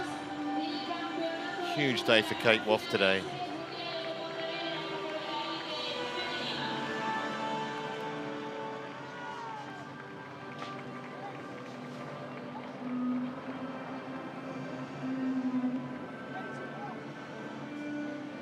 Presenting the medals is Ian Howard, World Triathlon Vice President.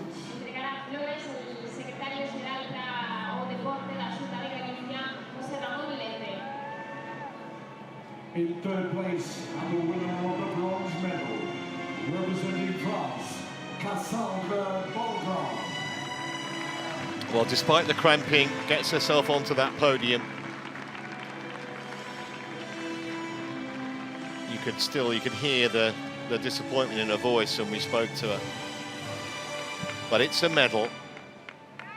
I think that's good for Beaugrand. I think if you'd done that last year, she would have been really happy with it, but she's disappointed with herself today. I think that shows how much she's come on, and I think those high expectations she has of herself. Yeah, and she's going to be in Paris next year, for sure. Representing Great Britain, Kate Woff. And Kate Woff was pretty open, wasn't she, about, yeah, of course I want to go to the Olympics. Obviously, Potter is definitely going to be there. Taylor Brown, you'd think, as long as she gets fit again. Sophie Caldwell, maybe, but certainly this performance has put Woff in the frame. It's put Woff in the frame, and I think it's, yes, we've had Woff, who's got second at the grand final. Georgia Taylor Brown's won a World Series, so's Sophie Caldwell. There's 4 women up there who have really made their mark this year. Obviously, Beth Potter's already sealed that selection, so there's kind of 3 of them. It's going to be really tough. Championship Finals, Pontevedra. Representing Great Britain, Beth Potter.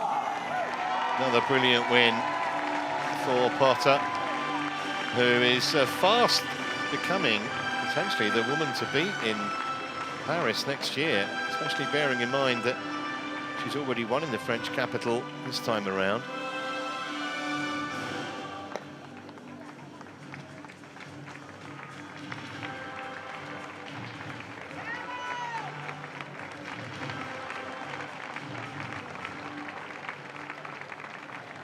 And for those that are able, please stand by then for God Save the King of Great Britain.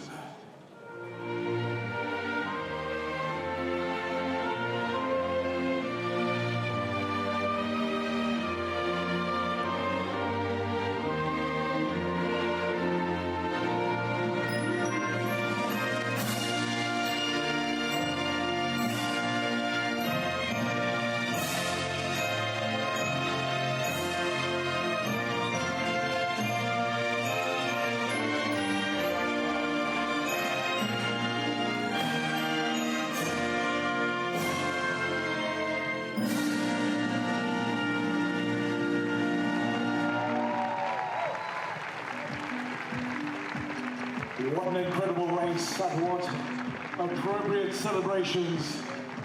Third for France, Cassandre Beaugrand. Second for Great Britain, Kate Woff.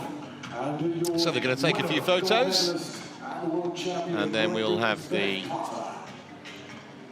presentation for the series overall, which will feature 2 of those women, along with Emma Lombardi. So Beth Potter becomes the 5th British woman to win since the series has started, but Flora Duffy has 4 on her own. So Britain had the most in the women's, but that's Flora's doing it on her own for 4.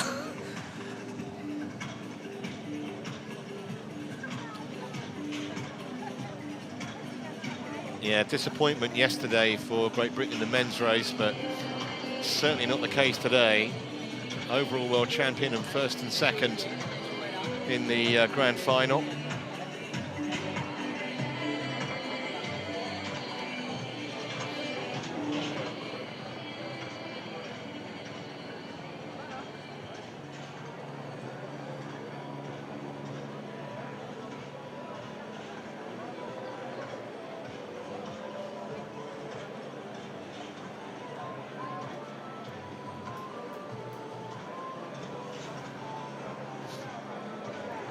Had some absolutely terrific crowds here in Pontevedra for the whole weekend. We supported the under-23 men yesterday and the under-23 women today. And of course, very big crowds for the elites. And they've been treated to two memorable, two very different grand finals. But today you just have to admire the skill and the tactics and just the temperament really of Beth Potter, just everything under control from the gun really.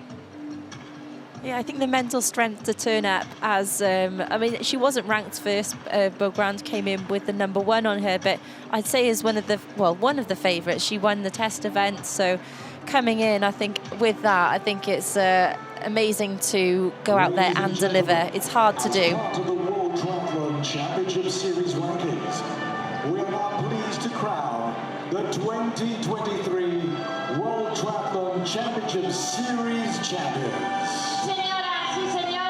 So from no French women ever being on the World Championship Series podium, we've got two. Like buses, you wait years and two come along at once.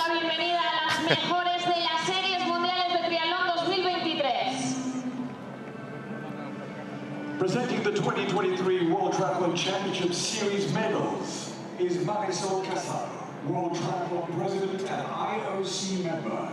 Entregando flores y trofeos el alcalde del Concello de Pontevedra, Miguel Ángel Fernández Flores. In third place, representing France, Emma Lombardi. Well, you heard that she still has work to do to get to the Olympics on home soil, but at 22 years of age, to get onto a podium overall for the series, because that rewards consistency, and she's certainly been that in 2023.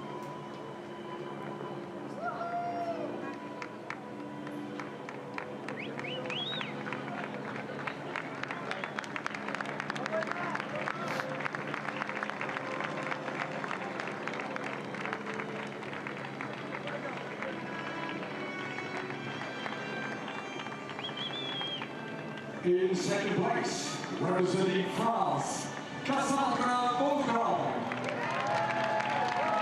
I've still picked up a fistful of medals in the individual races this year, Beaugrand. Just wonder if there's anything that she can do to try and arrest this cramping issue, because it starts to become a problem. I'm sure they'll be looking at it, but give her full credit for battling on, getting on the podium in the race today and making sure she was going to be at least second overall.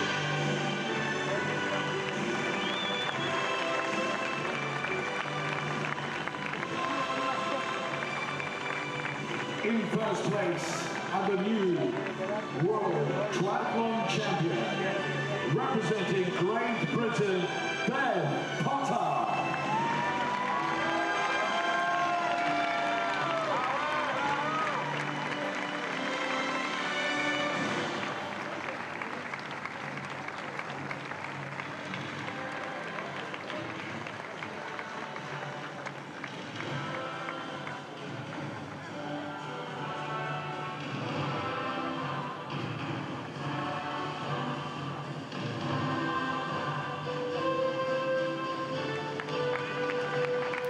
What a season it's been for Beth Potter. Ladies and gentlemen, for those that are able, please rise for the playing of the national anthem of Great Britain.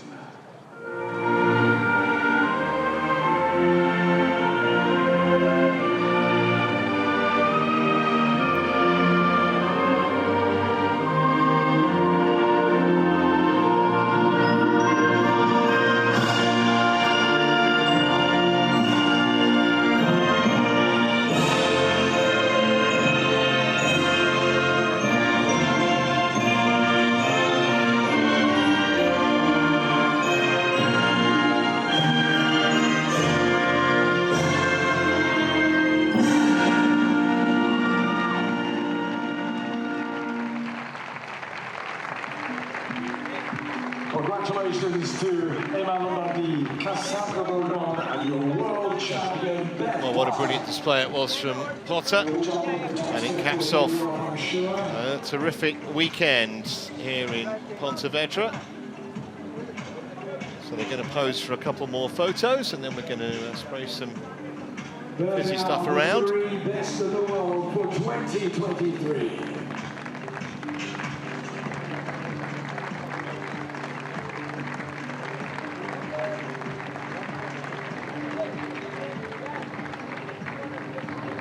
I don't think it's the first time or the last that Potter and Beaugrand are going to clash horns in big races in this sport.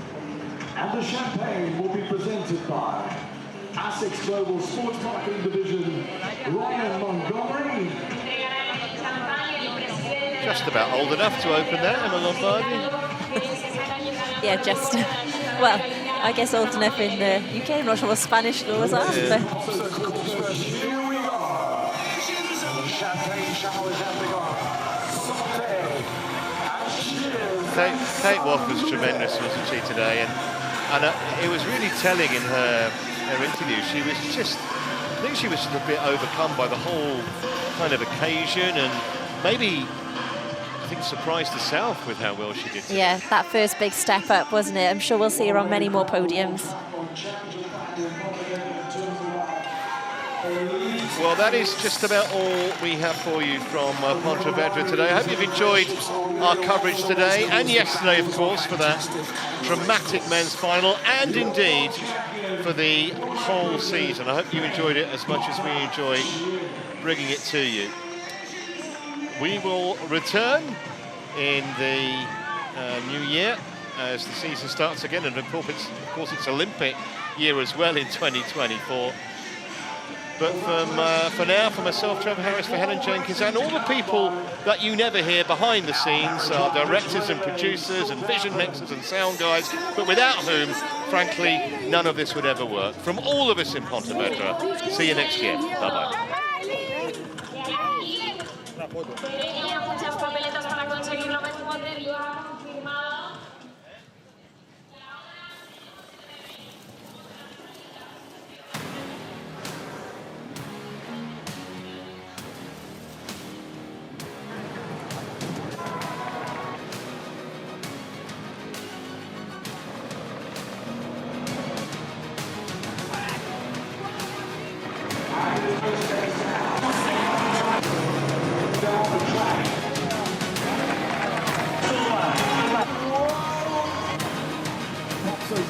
Here we are.